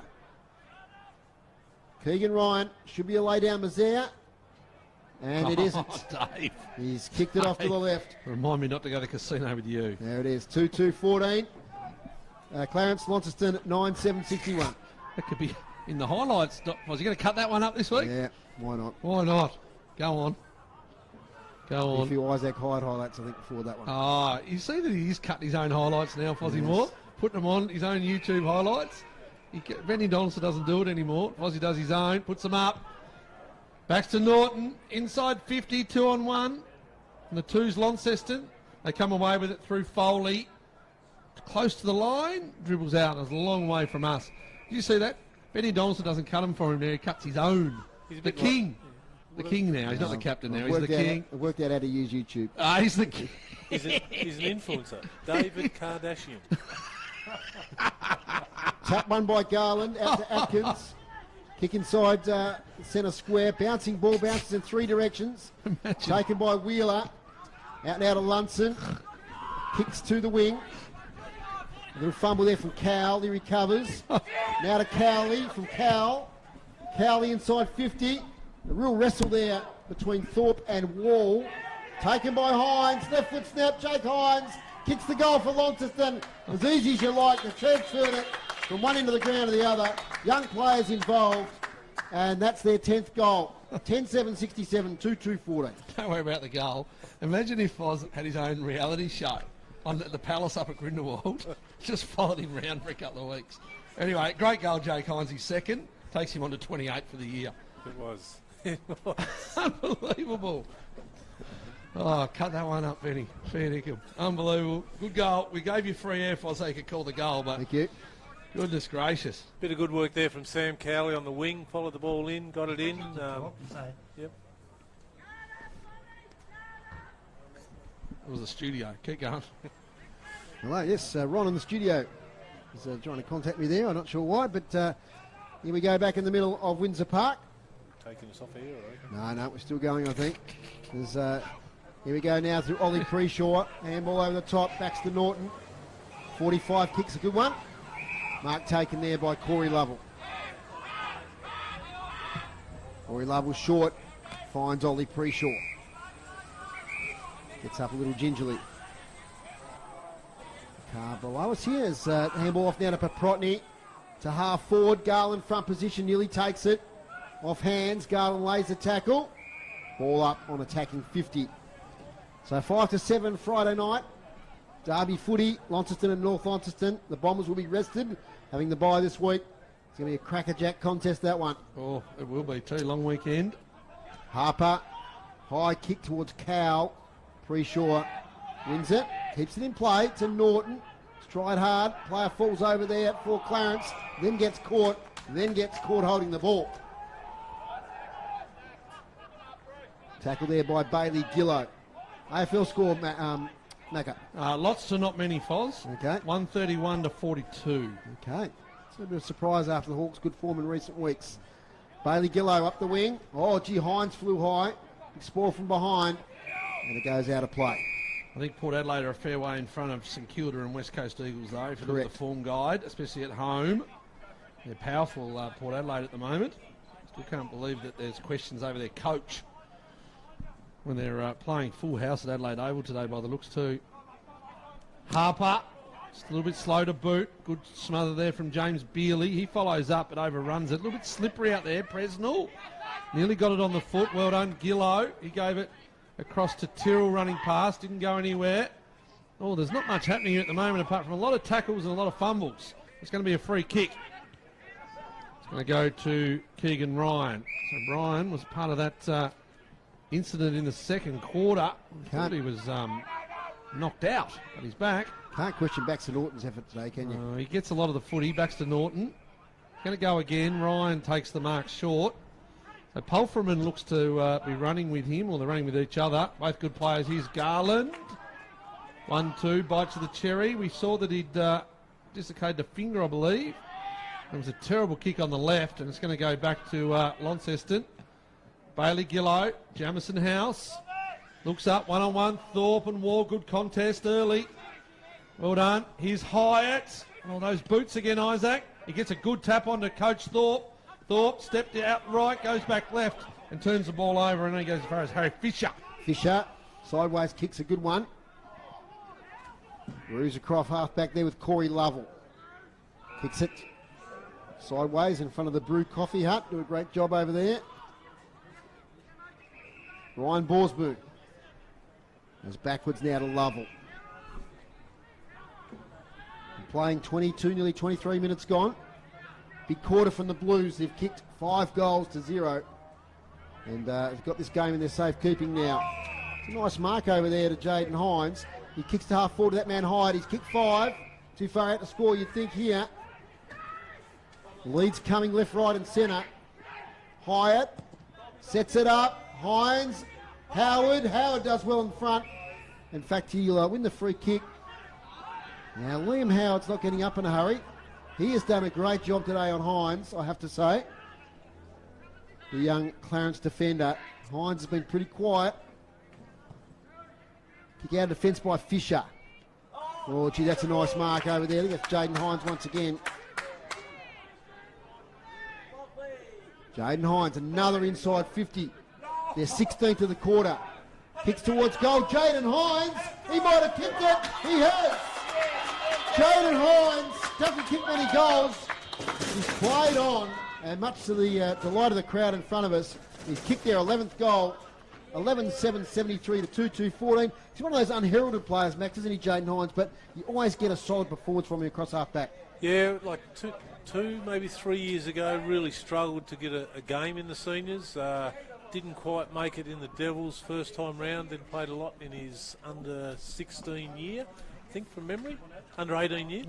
Yeah, under-18 year, and really transformed himself into a good running half-back player, and certainly cemented his spot here with Launceston, and good to see him get a reward, bit of personal reward there with a goal. Always has been a good kick. There was always some concerns about his speed and that, but he's improved on that. Gets across, covers the ground really well. If you're doing an intra-club practice match here at Launceston, I'd like to see Jaden Hines on Isaac Hyatt.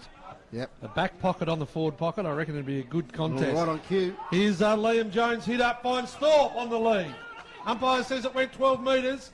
Thorpe has time to go again. Presnell steps inside, hands back to Liam Jones. Quick on the boot. Smothered. Well, Thorpe was leading from the square with that 6.66, plenty of space in front. And Liam Jones sort of went that fast. He took off the yards off himself, and the ball didn't go the 15. The umpire called play on, and now it's out of bounds in front of us here. Gronewegan up against Holmes. Pulfreman hit the ball. Here's Presnell taken again in the tackle. Good tackle. Pinged. Might have been a bit tough. Not much prior there, but it was a really good tackle. To James Beerley. Hasn't been their worst. He's tried hard. Beerley switches it across to Hay. Oh, that's a nutter of a kick. Came sideways off his left boot. Riley cuts it off. He's taken in the tackle as he looked to get rid of it. And it's going to be a ball up. Yes, Fozzle? Yeah, at Lauderdale, it's North Hobart 8-5-53 leading North Hobart 8-5-53 leading Lauderdale 4-9-33. And Tigers well in front down at the Twin Ovals. As we get Jaden Hines tackled this time, holding the ball. Good tackle there by number 53, Flynn Marshall, the youngster. So Flynn Marshall taking it at half back. It's the one behind this quarter for Clarence, 26-minute mark. Marshall now plays on. Left foot kick towards the boundary line. It's not great, it has to be said. And it's out of bounds on the full. So their skill level today, the Roos, has let them down on a number of occasions. They haven't been able to connect. So free kick far side. Binoculars time. Dylan Riley, the tattooed one. Kicks to half forward. Oh, big fly. That was Keegan Ryan, I think it was. Didn't take the mark. In fact, it was Bryce Alomes, beg your pardon. The big fly there. Nearly brought it down for a highlight, but it's now out of bounds. It's a bit of a scuffle near the boundary line. Paprotny and Polfreman involved. Foley as well. Yes. Doesn't mind a little bit of a scrap, Sam. Bounty throw in. Holmes wins the tap. Colin McCormack goes in hard. So we're playing out the dying minutes here of this third quarter. Oh, now it's developed in a little bit of a melee here. Zolly Preshaw came in late. And there's about 5 or 6 separate little wrestles here. Players being dragged out. Let's hope it doesn't escalate. Players separating. Now we'll have the ball up. Gronawagon. He's worked hard today. Tries to release a kick. Another stoppage. So 11-7-73 to 2-2-14. 6 goals, 3 in this quarter for Launceston. The sun streams onto the balcony here. It's quite pleasant June afternoon. Bealey can't escape the tackle. So not much going on here at the moment. Oh, Macca wants me to shield him from the sun, I think. Well, I just can't see. Okay. I want the sun, but... I'll be your sun shield. Thank you, Dave. There's Gronawagon all... Hoffman had his head down going into the contest, so the umpire didn't pay the free kick. In fact, now I think he's paid holding the ball. So James Bealey, as Macca said, has been pretty good back there for Clarence. Wins another free kick. 45, kick to Keegan Ryan, falls over. Intercepted by Isaac Hyatt. Hyatt, handball. Gets it there towards, I think that was Foley. Foley, thank you. Foley. Yeah, it was Foley. He was tackled as he kicked it, went about 2 metres. 3/4 time here at Windsor Park, and it's Launceston 11-7-73, leading Clarence 2-2-14. As I said a moment ago, it was a 6-goal 3/4 to 1 behind. And I've said it twice now, but Mitch Thorpe said we're going to dominate this quarter, and they've really delivered his wish there in the third quarter. Goal kickers, boys. Oh, well, all leading Isaac Hyatt, 2 for that quarter, 5 for the game. Jake Hines with 2, Liam Jones with 2, Beta Gillo 1, and Jaden Hines with 1. There's a couple of little afters, and Clarence goes to Jared Harper and Colin Garland. That's it. Your thoughts, Max? They've really blown the game open. We said that Clarence were in it at half time. It was only a 20-point margin, but right from the first minute of that quarter, Launceston have dominated, surround the contests, and look really efficient up forward. Yeah, they have, David. Just no fire in the Clarence belly. Happy to do the afters stuff and so forth, which is pretty irrelevant when you're that far behind now, 3/4 time. But they've just got no continuity in what they do. They seem to lack system in when they do get the ball, what they want to do with it. Every time they do get the ball and you think they're building to something, they do something different than what you'd expect them to do. Yeah. I think it's a bit of talent too, though. Like they seem as a club to have a lot of injuries. Well, we talked about that. Everyone talks about their injuries, don't they? Yeah. Well, it's talent though. But we see as well. But their D-League fought out a really good win in the game before here, last kick of the day. Basically, the last 3 or 4 goals. When I walked in the gate, they were like 20 points down.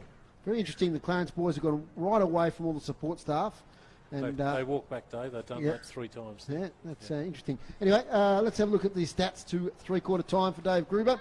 Hit-outs, pretty even over the day. Clarence, 34, Launceston, 32. Clearances, the Blues still well on top there, 32-19. 12-6 in that quarter tells a tale. Inside 50, 17-5 in that quarter. Thank you to Darren for the lots of stats there. 17-5 in that quarter. Marks inside 50, only one apiece in that quarter. That Launceston lead 8-5 over the day. Free kicks, 14 to Clarence, 12 to Launceston. Intercept marks, 13 to Launceston, 12 to Clarence. Thanks to Dave Gruber for those stats. Yeah, that inside 50 count, 17-5, and some great stats winners there for the Blues. Macca. Yeah, Liam Jones leads all comers now. He had 10 for the quarter, very busy. He's had 19 for the game, including 7 handball receives on the speed, 5 clearances, 7 contested possessions, and of course 2 goals. So playing good footy. Bailey Gillow, 17. Joby Harper with 15, including some hit-outs there as well. Bailey Gillow has got 12 contested possessions as well. I didn't want to overshadow that for his 17.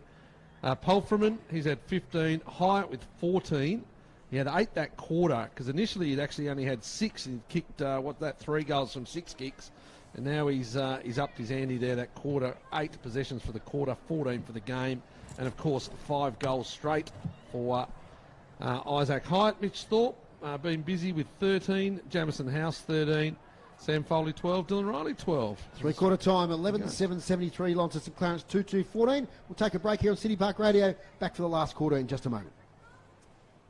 Play your cards right this winter with new LPG deals from Elgas. Whether you're moving in or you're settled in, make the switch online today. From LPG account credits, fixed pricing and carbon offset options, Elgas has got you covered. Don't lose out this winter. Visit the website, choose your new deal and sign up today. Go online, www.elgas.com.au. Elgas, local, safe and reliable. A sponsor of City Park Radio. Mr. Lotto here. If you need Lotto, we're open. If you need post, we're open. If you need magazines, we're open. In fact, we're open for everything, pretty much all the bleeding time. And weekends. Good, innit? So, what are you waiting for? Come on in. Invermain News Agency. Serving you when you need us most. Terry Pye. A sponsor of City Park Radio. Radio is available on many platforms, and podcasting is one of them. City Park Radio has established a community podcast corner, so individuals and groups can use our quality studio to record their very own podcast series. Whether you're a group of good friends, a club, or a professional looking for facilities, City Park Radio can help you. Contact the station on 6334 3344 and we'll get the information to you. Putting the community into radio. City Park Radio. This sports broadcast is brought to you by Elgas. For all your LPG needs, talk to the locals with knowledge. Elgas, call 13 11 61. A sponsor of City Park Radio. Yes, thank you to Elgas for their sponsorship this year. And today's broadcast is brought to you by Elgas. For your LPG needs statewide, talk to the locals with knowledge. Phone 13 11 61. Around the grounds at Lauderdale. And at the moment, looks like North Hobart could be home in this game. At three-quarter time, they lead 10-5, 65 to Lauderdale, 5-9, 39. Jack McCulloch has kicked 4 goals, continuing his fine season in the TSL. And down at Twin Ovals, it's looks like an easy win out of the Tigers, 15-13, 103 to Glenorchy, 2 goals straight, 12. That's just about halfway through the third quarter. Max, any more news there from Longford? No, not since the last score, David, which was half-time, I think. Longford by 5 points. But just listening to your summary there of around the grounds, Dave, whilst it's disappointing for Lauderdale today, but isn't it good to see North Hobart getting up and about after a long time in pretty much not being competitive some of the occasions. Absolutely, it's good season for Adam Bester and his troops down there at North Hobart Oval. We've got Tony and Rob down there on the boundary. Fire away, boys. A few words of caution from Mitch, basically. He wants the wingers to be a bit more aware of the way Clarence are trying to get the ball out wide and going that way. He also says that good teams go on with it, and that's what he's calling on this team to do. He just says beware a little bit because he feels that Clarence might go a little bit negative and a few little niggles and try to start something. But he just wants them to take pride in their performance and really ram it home. Rob? Thanks, Tone. From the Clarence viewpoint, Coach Peter Ryan just wants them to take the game on. He's throwing that challenge down. He said, I don't care if you get caught holding the ball, if you're taking the game on and taking it to the opposition. The other thing too, there are a lot of cries of, making sure they win the quarter. So finishing off with a positive after that very disappointing third quarter for Clarence. Thank you, Rob. And I noticed Sam Green gone for the day.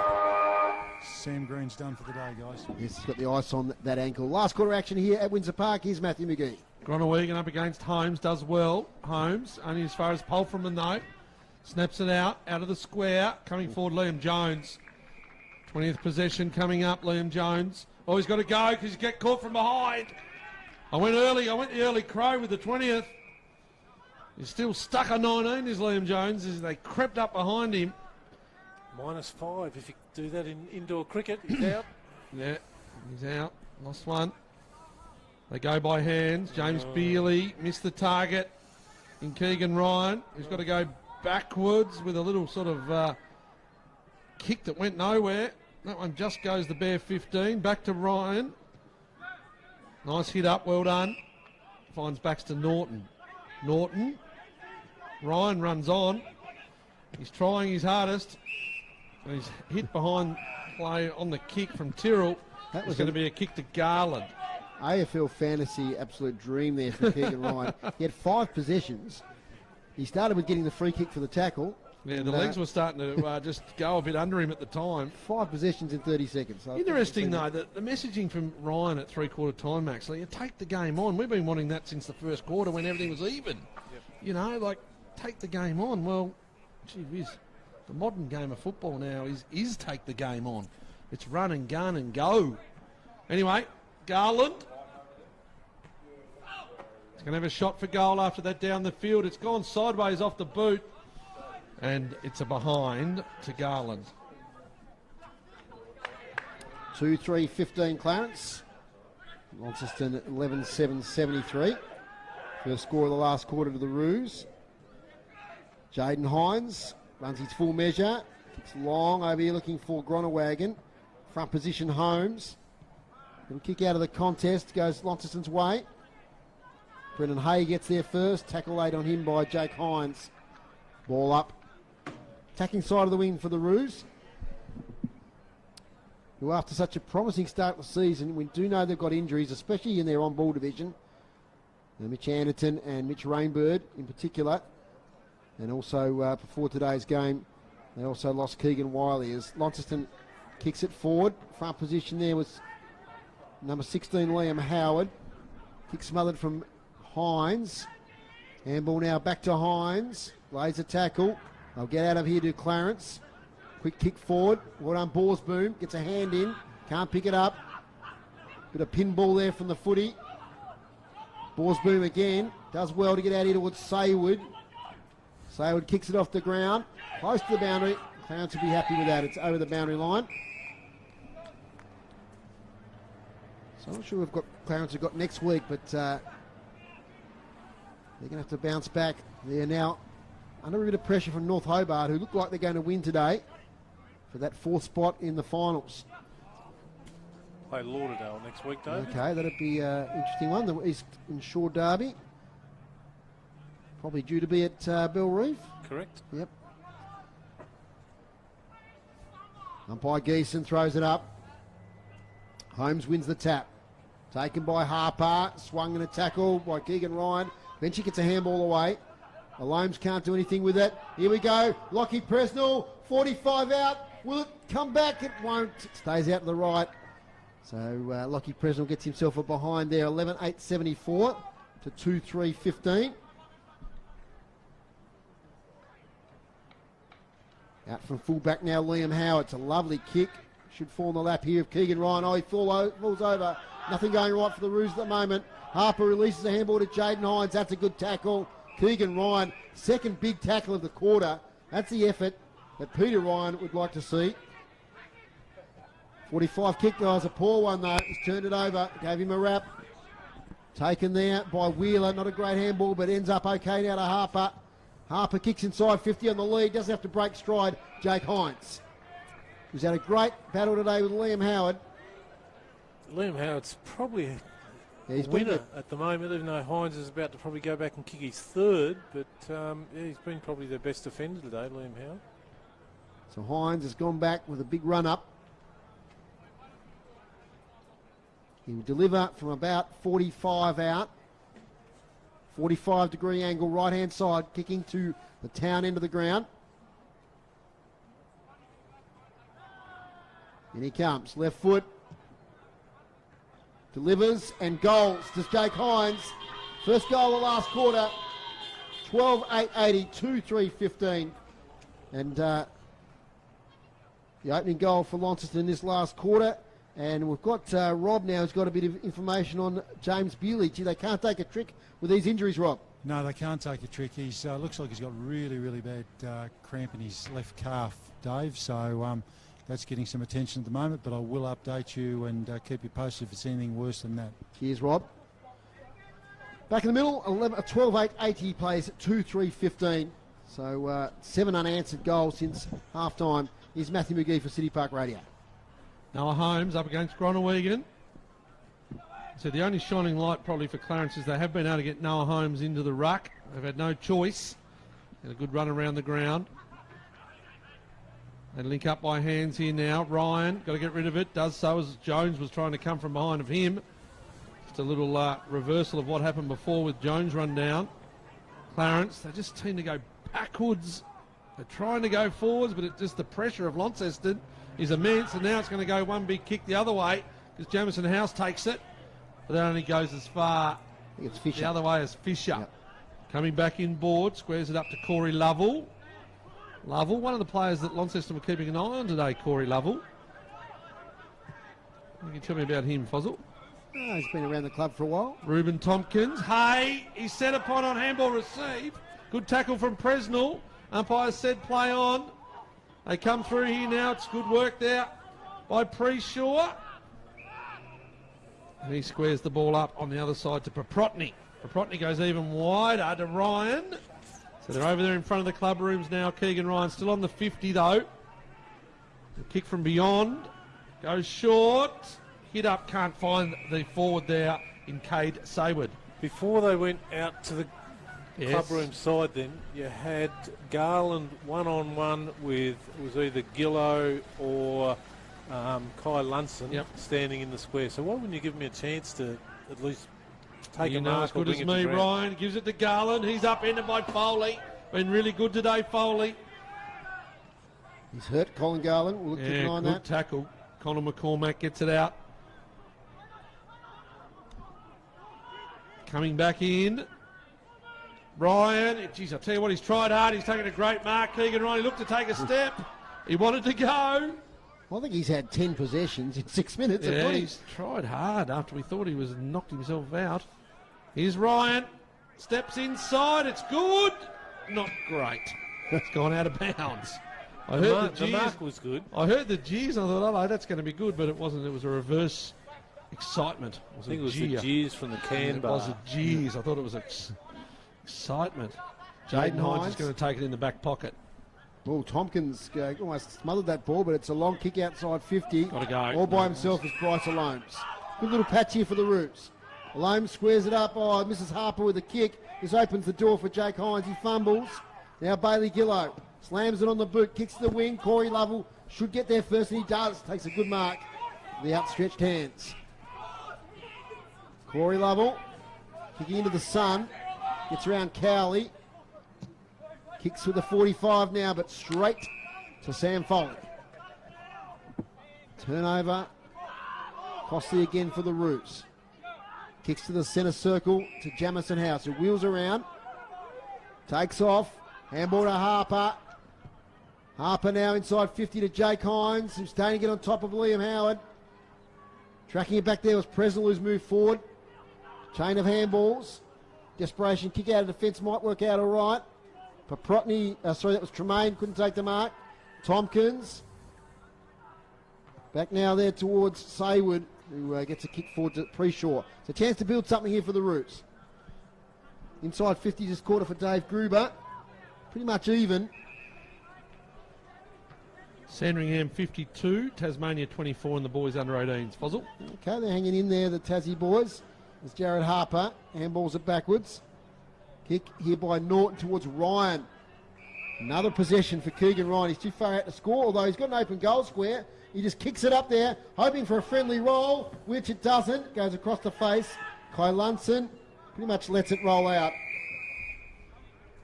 So, yeah, Keegan Ryan, as we said, he copped it early in the game, but this last quarter he's moved forward, provided a target.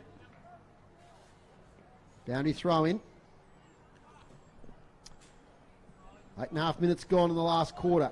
Front position Garland tries to take it with the one hand. Riley Higgins is there for Clarence, but taken by Lunson. That might not go 15. Everyone looks at each other, a bit like a cricket catch sometimes. You see players just staring at each other, but it's now a contested footy right on the attacking 50 for Clarence. They trail 2-3-15 to 12-8-80. Ball up right on the 50. Clarence into the ground. Sun's starting to go down now. That's why they got those yellow footies, boys. Cowley, left foot to Cow. Alomes had to go back to Hay. Left foot kick, good. Middle of the ground finds the wily Harry Fisher. He goes even wider. Inside 50 for Dave Gruber. Nice mark, good hit up. And finds that man Keegan Ryan. He goes into that pocket. Who we got over there, Fozzle? Cade Saywood. Cade Saywood. Right in front of the can bar. He'd like to kick this one. You get some advice, I reckon. A little bit of advice. Tightening up at Lauderdale. We'll get to that after this shot, Macca. So Cade Saywood. Tucked away in that pocket. Oh, he's a left footer. It's got to be a good kick. I tell you what, it looks real good. That's a great goal, Cade Saywood, the emergency coming in today. And he's kicked it on the left foot from tucked away in the boundary line. And we put down Clarence's third goal. The first in the second half for Clarence.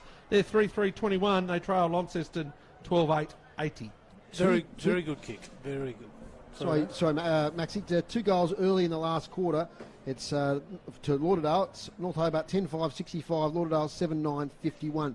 Now Lovely kick. Tell me, boys. Yeah, sorry. No, lovely kick. Tell me, you boys saw North London last week. You've seen Launceston today. Yeah. Where do you think they're at? This is the best I've seen Launceston play this year, and they're just about back to full strength. Yep. Gee, it's hard to tell. So if you draw a line through Clarence, both the teams have probably beaten Clarence by the same amount. Yeah, it's those three teams could end up being very even come final. So it's going to be, I don't want to project too far forward, but it could be a really great final series between three quality teams. Launceston, North Launceston and the Tigers as the kick goes now towards half forward. Liam Jones this way, that away.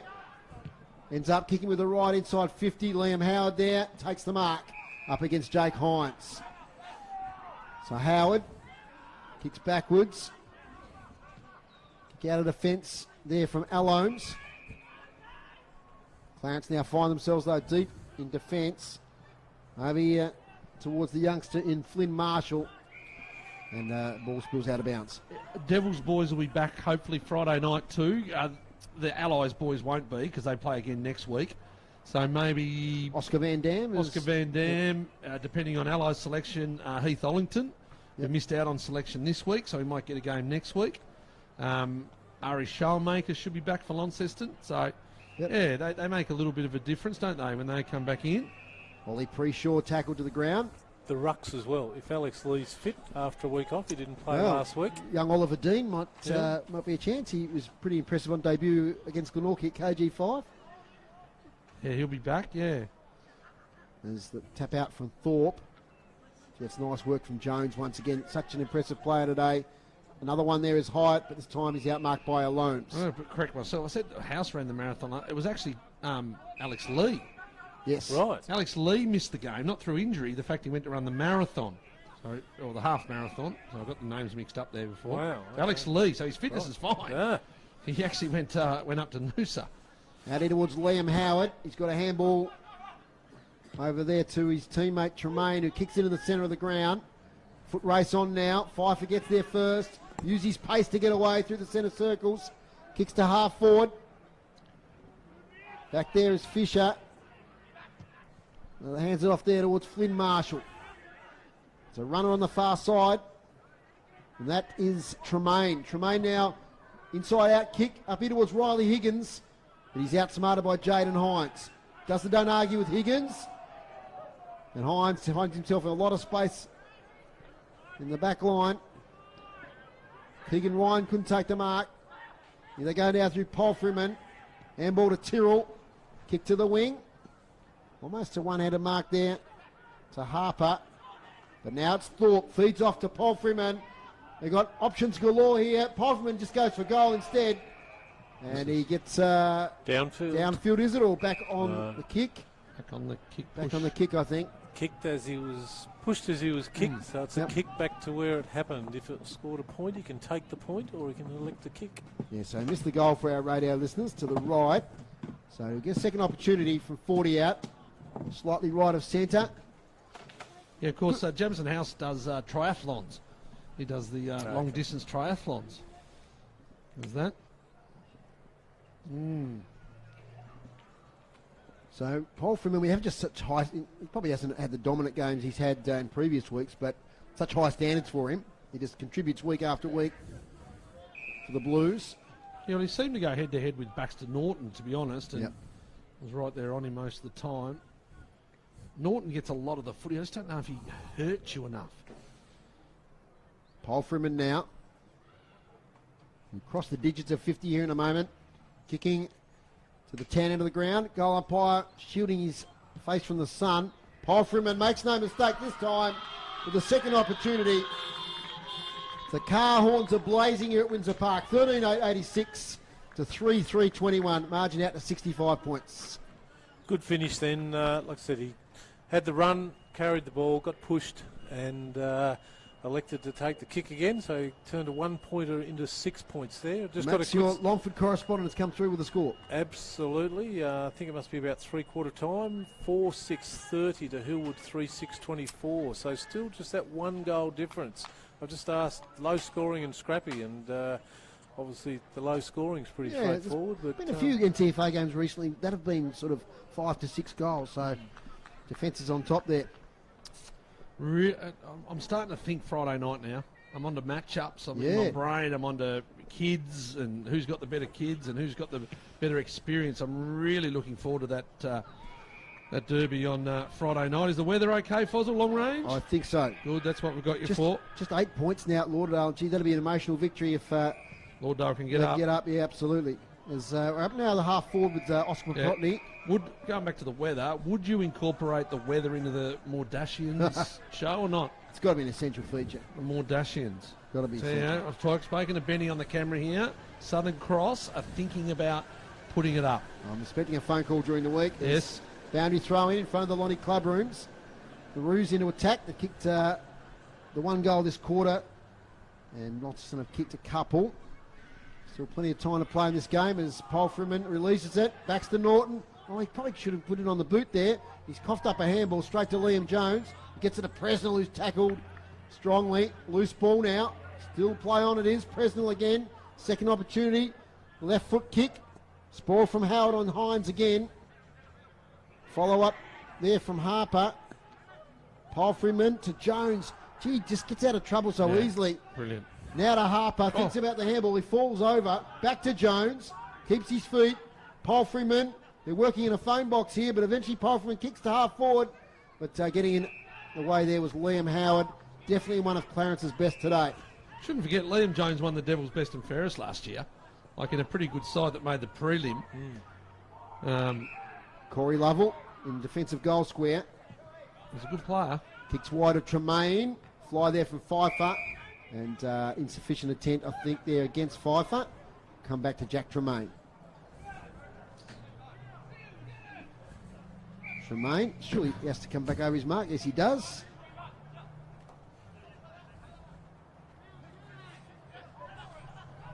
Tremaine now short here to Garland, who's drifted up. Two number 19s together there. We'll kick to Wall. Wade Wall.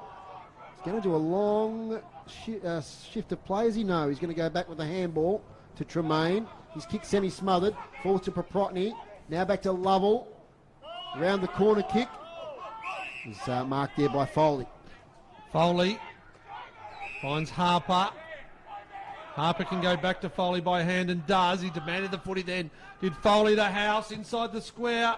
Looks to go long. 2-on-1. Well done there, Clarence. They take it and they go now far side. Is that man Howard again? Howard, he's had a good game for Clarence. He's had plenty of balls to look after down there in terms of inside 50s for Dave Gruber. Yeah, 9-6 this quarter, the Blues in front of that stat. Yeah, plenty of footy. Hawthorn had a better third quarter, and but they still trailed considerably. Port Adelaide 22-12, 144. Lead Hawthorn 12-10, 82. It's 10 minutes to go in the fourth quarter. So Port Adelaide, good percentage booster too for a team fighting for top 2 or top 4. Yes, Fozzel? Just the 1 point, the difference now at Lauderdale. Plenty of time left. So North Hobart 10-5, 65. Lauderdale 9-10, 64. Boundary throw in. Launceston side of centre. Scrubby kick off the ground forward. Holfreman lays another tackle. He's been right in amongst it today. It's going to be a ball up. Just outside the centre square. Half the ground in sunshine, half the ground not. We enjoyed our 8.5 minutes of sun here on the deck. Presnell tries hard. Gillow, left foot, normally silky, Nice and kick. is. Just goes a little bit over the top there of the Launceston player in Jordan Cow. He's been kicking goals, but he comes back again. Jordan Cow. He's been a good goal kicker in the D-League of late, and he gets one now at senior level. Jordan Cow gets Launceston's 14th. What you love to see from young players is that second effort, isn't it? It was a good second effort. He ran under it, Yep. and he came back inside and got that one. So, good effort, Jordan Cow. Yep, the ball hit the ground and he was first there to swoop again. Had the right, curl on it, bend it like Cal it was then, and yes, bit it straight through the middle. Good finish, good clean finish too. Just off a step, didn't panic. Another goal there to Launceston. What was the score at three-quarter time, boys? 11-7, so they've kicked 3 goals, 1 in this quarter. 3 goals to, 3 goals, 1 to 1 goal, 1. 20 minutes gone. Don't forget, sport action continues tonight on City Park Radio. The Tornadoes versus the Frankston Blues. And Groobs there is a Frankston boy. He's going to have split loyalties tonight. He's got the beanie on. Yes, he's got the Dolphins beanie on, but I'm sure he follows the Blues as well. He was excited this week. One of his Frankston Stone Cats got picked up in the mid-season draft, hoping to go to Hawthorn, but didn't. Went to Fremantle, I think, Groobs, the Stone Cat. What a great name for a footy team, the Frankston Stone Cats. YCW. Mitch Thorpe's had a good return today. He takes the market half back, spots up Paul Freeman. Yeah, Thorpe would be happy, I reckon. Absolutely. He'd be happy with his efforts. He's put some body on. He's been a force to be reckoned with. He's playing behind the footy now. Paul Freeman now to half forward. Jones there. Also Riley. He's been quiet since quarter time. Jones held off it. Yeah, Jones was shepherded off. He's had some possessions today, Macca. Well into the 20s now as he kicks to Jake Hines, who takes a mark against Howard. That's been a good battle today. Jake's still kicked the 3 goals. 1 in the first, 1 in the third quarter, and 1 in the last. And we've seen him kick a few from this sort of position over the years. No breeze to speak of. And there's still conditions here at Windsor Park. Interesting, Hawthorn kicked their 13th goal. Yeah, they've really, they were almost High out scoring. by 100 points at one stage. Port Adelaide. Anyway, here's Jake Hines. Kicking to the town end of Windsor Park. Crosses the 50. Launches on goal. It's going to go across the face. It's in the goal square. Can someone snap it? They can. Presnell? No. I'll pick up the player. No, it might have been touched, was it? It was Presnell. Yeah. One behind. 14-9-93 to 3-3-21. It's like Aaliyah's gone down there with an injury of some sort. Short kick from Glenorchy now to Liam Howard. Cruises off half back. Kicks straight to a couple of Launceston players. One of those is Thorpe. Just keeps it in. Great little block there from Jaden Hines. Thorpe's inside out kick towards Cade Saywood, who kicked a fine goal earlier in this quarter. Now it's Gillow this way, that away, over the top to Jones. Best games I've seen him play for Launceston. Now towards Presnell on the boundary line. Hyde has kicked 5, centering ball. Cowley's there, and a mark is taken about 20 out right in front, and that's Jake Hines. There'll be second opportunity in a minute. to kick a goal. And this time, he's got a straightforward one, 20 metres out, and should make no mistake to the town end. Once again, it's genuine speed from Bailey Gillow, Liam Jones, Isaac Hyatt. It's those three, isn't it? Still get it three-quarter time. What was Jones' possessions there, Macca? He was on 19, 19, David. so I'm sure he's in the mid-20s by Be, now. my word. Jake Hines for goal number 4. And he's kicked it for Launceston. That's their 15th. 15-9-99 to 3-3-21. Well, coming in today, boys, I didn't expect a 78-point win. We expected, coming off the bye, a more competitive effort from Clarence, but Launceston have been very good. They've been very, very good, Dave. And one thing about Liam Jones, we say he had 19 at three-quarter time, so he's probably up around 26, 27 or thereabouts now. I can't recall him not using one of them. Effective possessions. Effective. Yep. They've all been clean, even under pressure, where other guys had coughed it up. All his have been clean, hitting a target, whether it be hand or foot. And just like you said earlier, Macca, those first 3 or 4 steps when he gets away from the pack just allows him to steady himself and deliver it to perfection. He was a very good, I've said it before, very good basketball. It's just that sideways movement, that space. He tries to go now. He's beaten in that contest. It was Liam Jones. Good defensive effort there from the Launceston defender in Josh Gillow. He just does the defensive efforts every week. It's going to be a free kick, though. Got him high. I'm not quite sure. Jack Tremaine. Jack Tremaine? Yep. And Seth Pfeiffer there. Yeah, he's haven't seen much of Big Seth today, but he's played at full back. Well, I'll tell you what, we talked about emotions down at Lauderdale. They're now in front by 10 points, 18 minutes gone, 11-10-76 to 10-6-66. Big last quarter. Well done.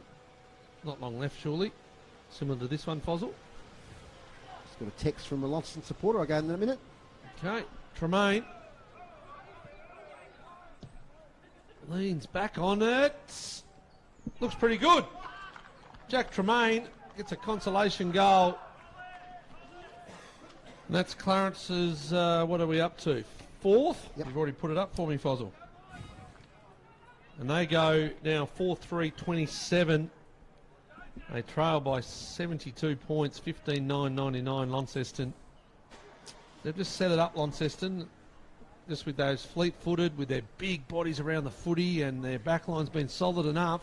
Well, that third quarter just set them up for not a convincing win, a big win, wasn't it? Yeah, no, it was pretty good. As I said, I can't wait for Friday night. Just that the heat's always on, irrespective of the scores. You know, even in Launceston's days where they dominated, and North Launceston's days when they dominated, those clashes across town were brilliant. Holferman from the middle, the clearance. Kicks it towards Hines. Can't quite get there. Howard does the pressuring. Colin McCormack tracking the ball. Back now to Hines. Don't argue. Hyatt on the boundary line. Will centre it, or we go the banana. Went the impossible one, but he snuck it in for a behind. 15-10-100. Leading Clarence 4-3-27. Cheerio to the Launceston Masters footy team. Up there in the corporate box. Darren Geard's up there. And he just said Launceston have been a bit too slick today. So hello, Darren and the boys over there. As Preshaw goes early, but the mark's taken by House. House pumps it back inside 50. And on the siren, a millisecond before it, Jake Hines has taken it. A very tired Liam Howard falls to the deck. I'm proud of his efforts today, but Jake Hines is going to kick his 5th if he's accurate here. It's not an easy shot. He can't run round because the siren's gone. 20 out. Bit of cheering going on there. It's cheering all day. Fantastic. Hines, last kick of the game, kicks his 5th. And that's a really well-earned victory here today to Launceston. 5 to Hyatt, 5 now to Hines. 3 for the quarter, Hines. Yep, he's kicked 3 in the second half of that last quarter, I reckon. 16-10-106 yep. to 4-3-27 is the final score here at Windsor Park. We'll have a fairly quick wrap-up. Max, I'm just warning you now, get that 3-2 and run ready because straight after the interview, fly with it. We've got to get off to the Elfin Sports Stadium. Goal kickers, Macca. Goal kickers, well, you mentioned Hines with 5. That takes him up to 31 for the season. Isaac Hyatt with 5 up until three-quarter time, that was. Liam Jones 2, and singles to Gillow, Hines, Cow and Polferman. And for Clarence, well, not much to cheer about there. There was 2 goals in the second and 2 in the fourth, and they were all singles. Harper, Garland, Tremaine and Sayward. Okay, so we'll get a post-match interview. Tony's walking over there, and I'll be interested to see who he grabs today. He might grab the coach. I'm sure he's got his eyes on someone. Maybe the coach might be a bit out of breath to say too much. So we'll get that post-game interview. Just reminding you, we've got the Tornadoes coming up tonight on City Park Radio. And I think he's grabbed young Liam Jones. So we'll go down now to Tony Webb with Liam Jones. Right, Liam, thanks very much for joining us on City Park Radio. Great game. You've got to be pretty impressed with that sort of margin, haven't you? Yeah, we are, especially after a poor week last week against North Hobart. We wanted to really bounce back, and I think we put in a really good team effort, and it showed on the scoreboard. Yeah, now, you had a very busy day. You're all over the place, really. A lot of running, a lot of effort, and the guys up in the box there reckon it's one of the better games that they've seen you play. What's your actual role in the team? It's really just to get up the ground and push back, try and overwork my opponent, whether that's in the forward line or midfield, and it's just keep running out the entire game. Yeah, and you went forward a bit too because you kicked a couple of nice goals. Jake and I think Isaac each got 5, so you spread around a fair bit today. Yeah, it's good. We have a lot of fun in the forward line, and we get on the scoreboard, and it's always a good time. What was it like playing with Mitch Thorpe, first game for the year? It's good. It's really good to have him back. You know, it gives us a good reference point where I can crumb the ball and where the ball's going to go. Excellent. Well, thanks very much for joining us. Catch you next week on Friday. Thank you. Yes, thanks Tony. Thanks to Liam there. A fine game today. And yes, we're looking forward to Friday night. It's the anticipated game, and it's going to be a cracking one between North Launceston and Launceston. Okay, just go through group stats very quickly before we have Max's 3-2-1. Today, Launceston had 40 hit-outs to Clarence 41, so it was pretty even all day, and well done to all the ruckmen involved there. It was a really even ruck contest. Clearances, Launceston 14-3 in that last quarter. They really got on top, 46-22 over the day. Inside 50s, Launceston doubled Clarence today, 51-25, 13-7 in the last quarter. Marks inside 50, 12 to the Blues, 8 to the Roos. Free kicks, 20 to Clarence, 15 to Launceston, and intercept marks, 20 to Clarence and 17 to Launceston. Thanks for Dave Gruber, doing a great job as usual with the stats. We really appreciate his efforts. Over now to Michael Max Walker for his final comments in 3-2-1. Thanks very much, Dave. I'll get through it quickly because I know you want to get to Elphin. Start with Clarence. Thought Wade Wall was okay. Baxter Norton, like you called, got heaps of the ball and probably can get better at using it, but certainly gets enough of it to set up other guys to bring him into the game. Disappointing for Sam Green, injured out in that first half. Would have made a really good contest with Groningen. Made a big difference, didn't it? He had a good first quarter. Yeah, and it balances out in clearances as well then, because they're just giving the first opportunity to Launceston. Thought Jared Harper was good in patches. Liam Howard got off the leash a little bit in the end in that last 5-8 minutes.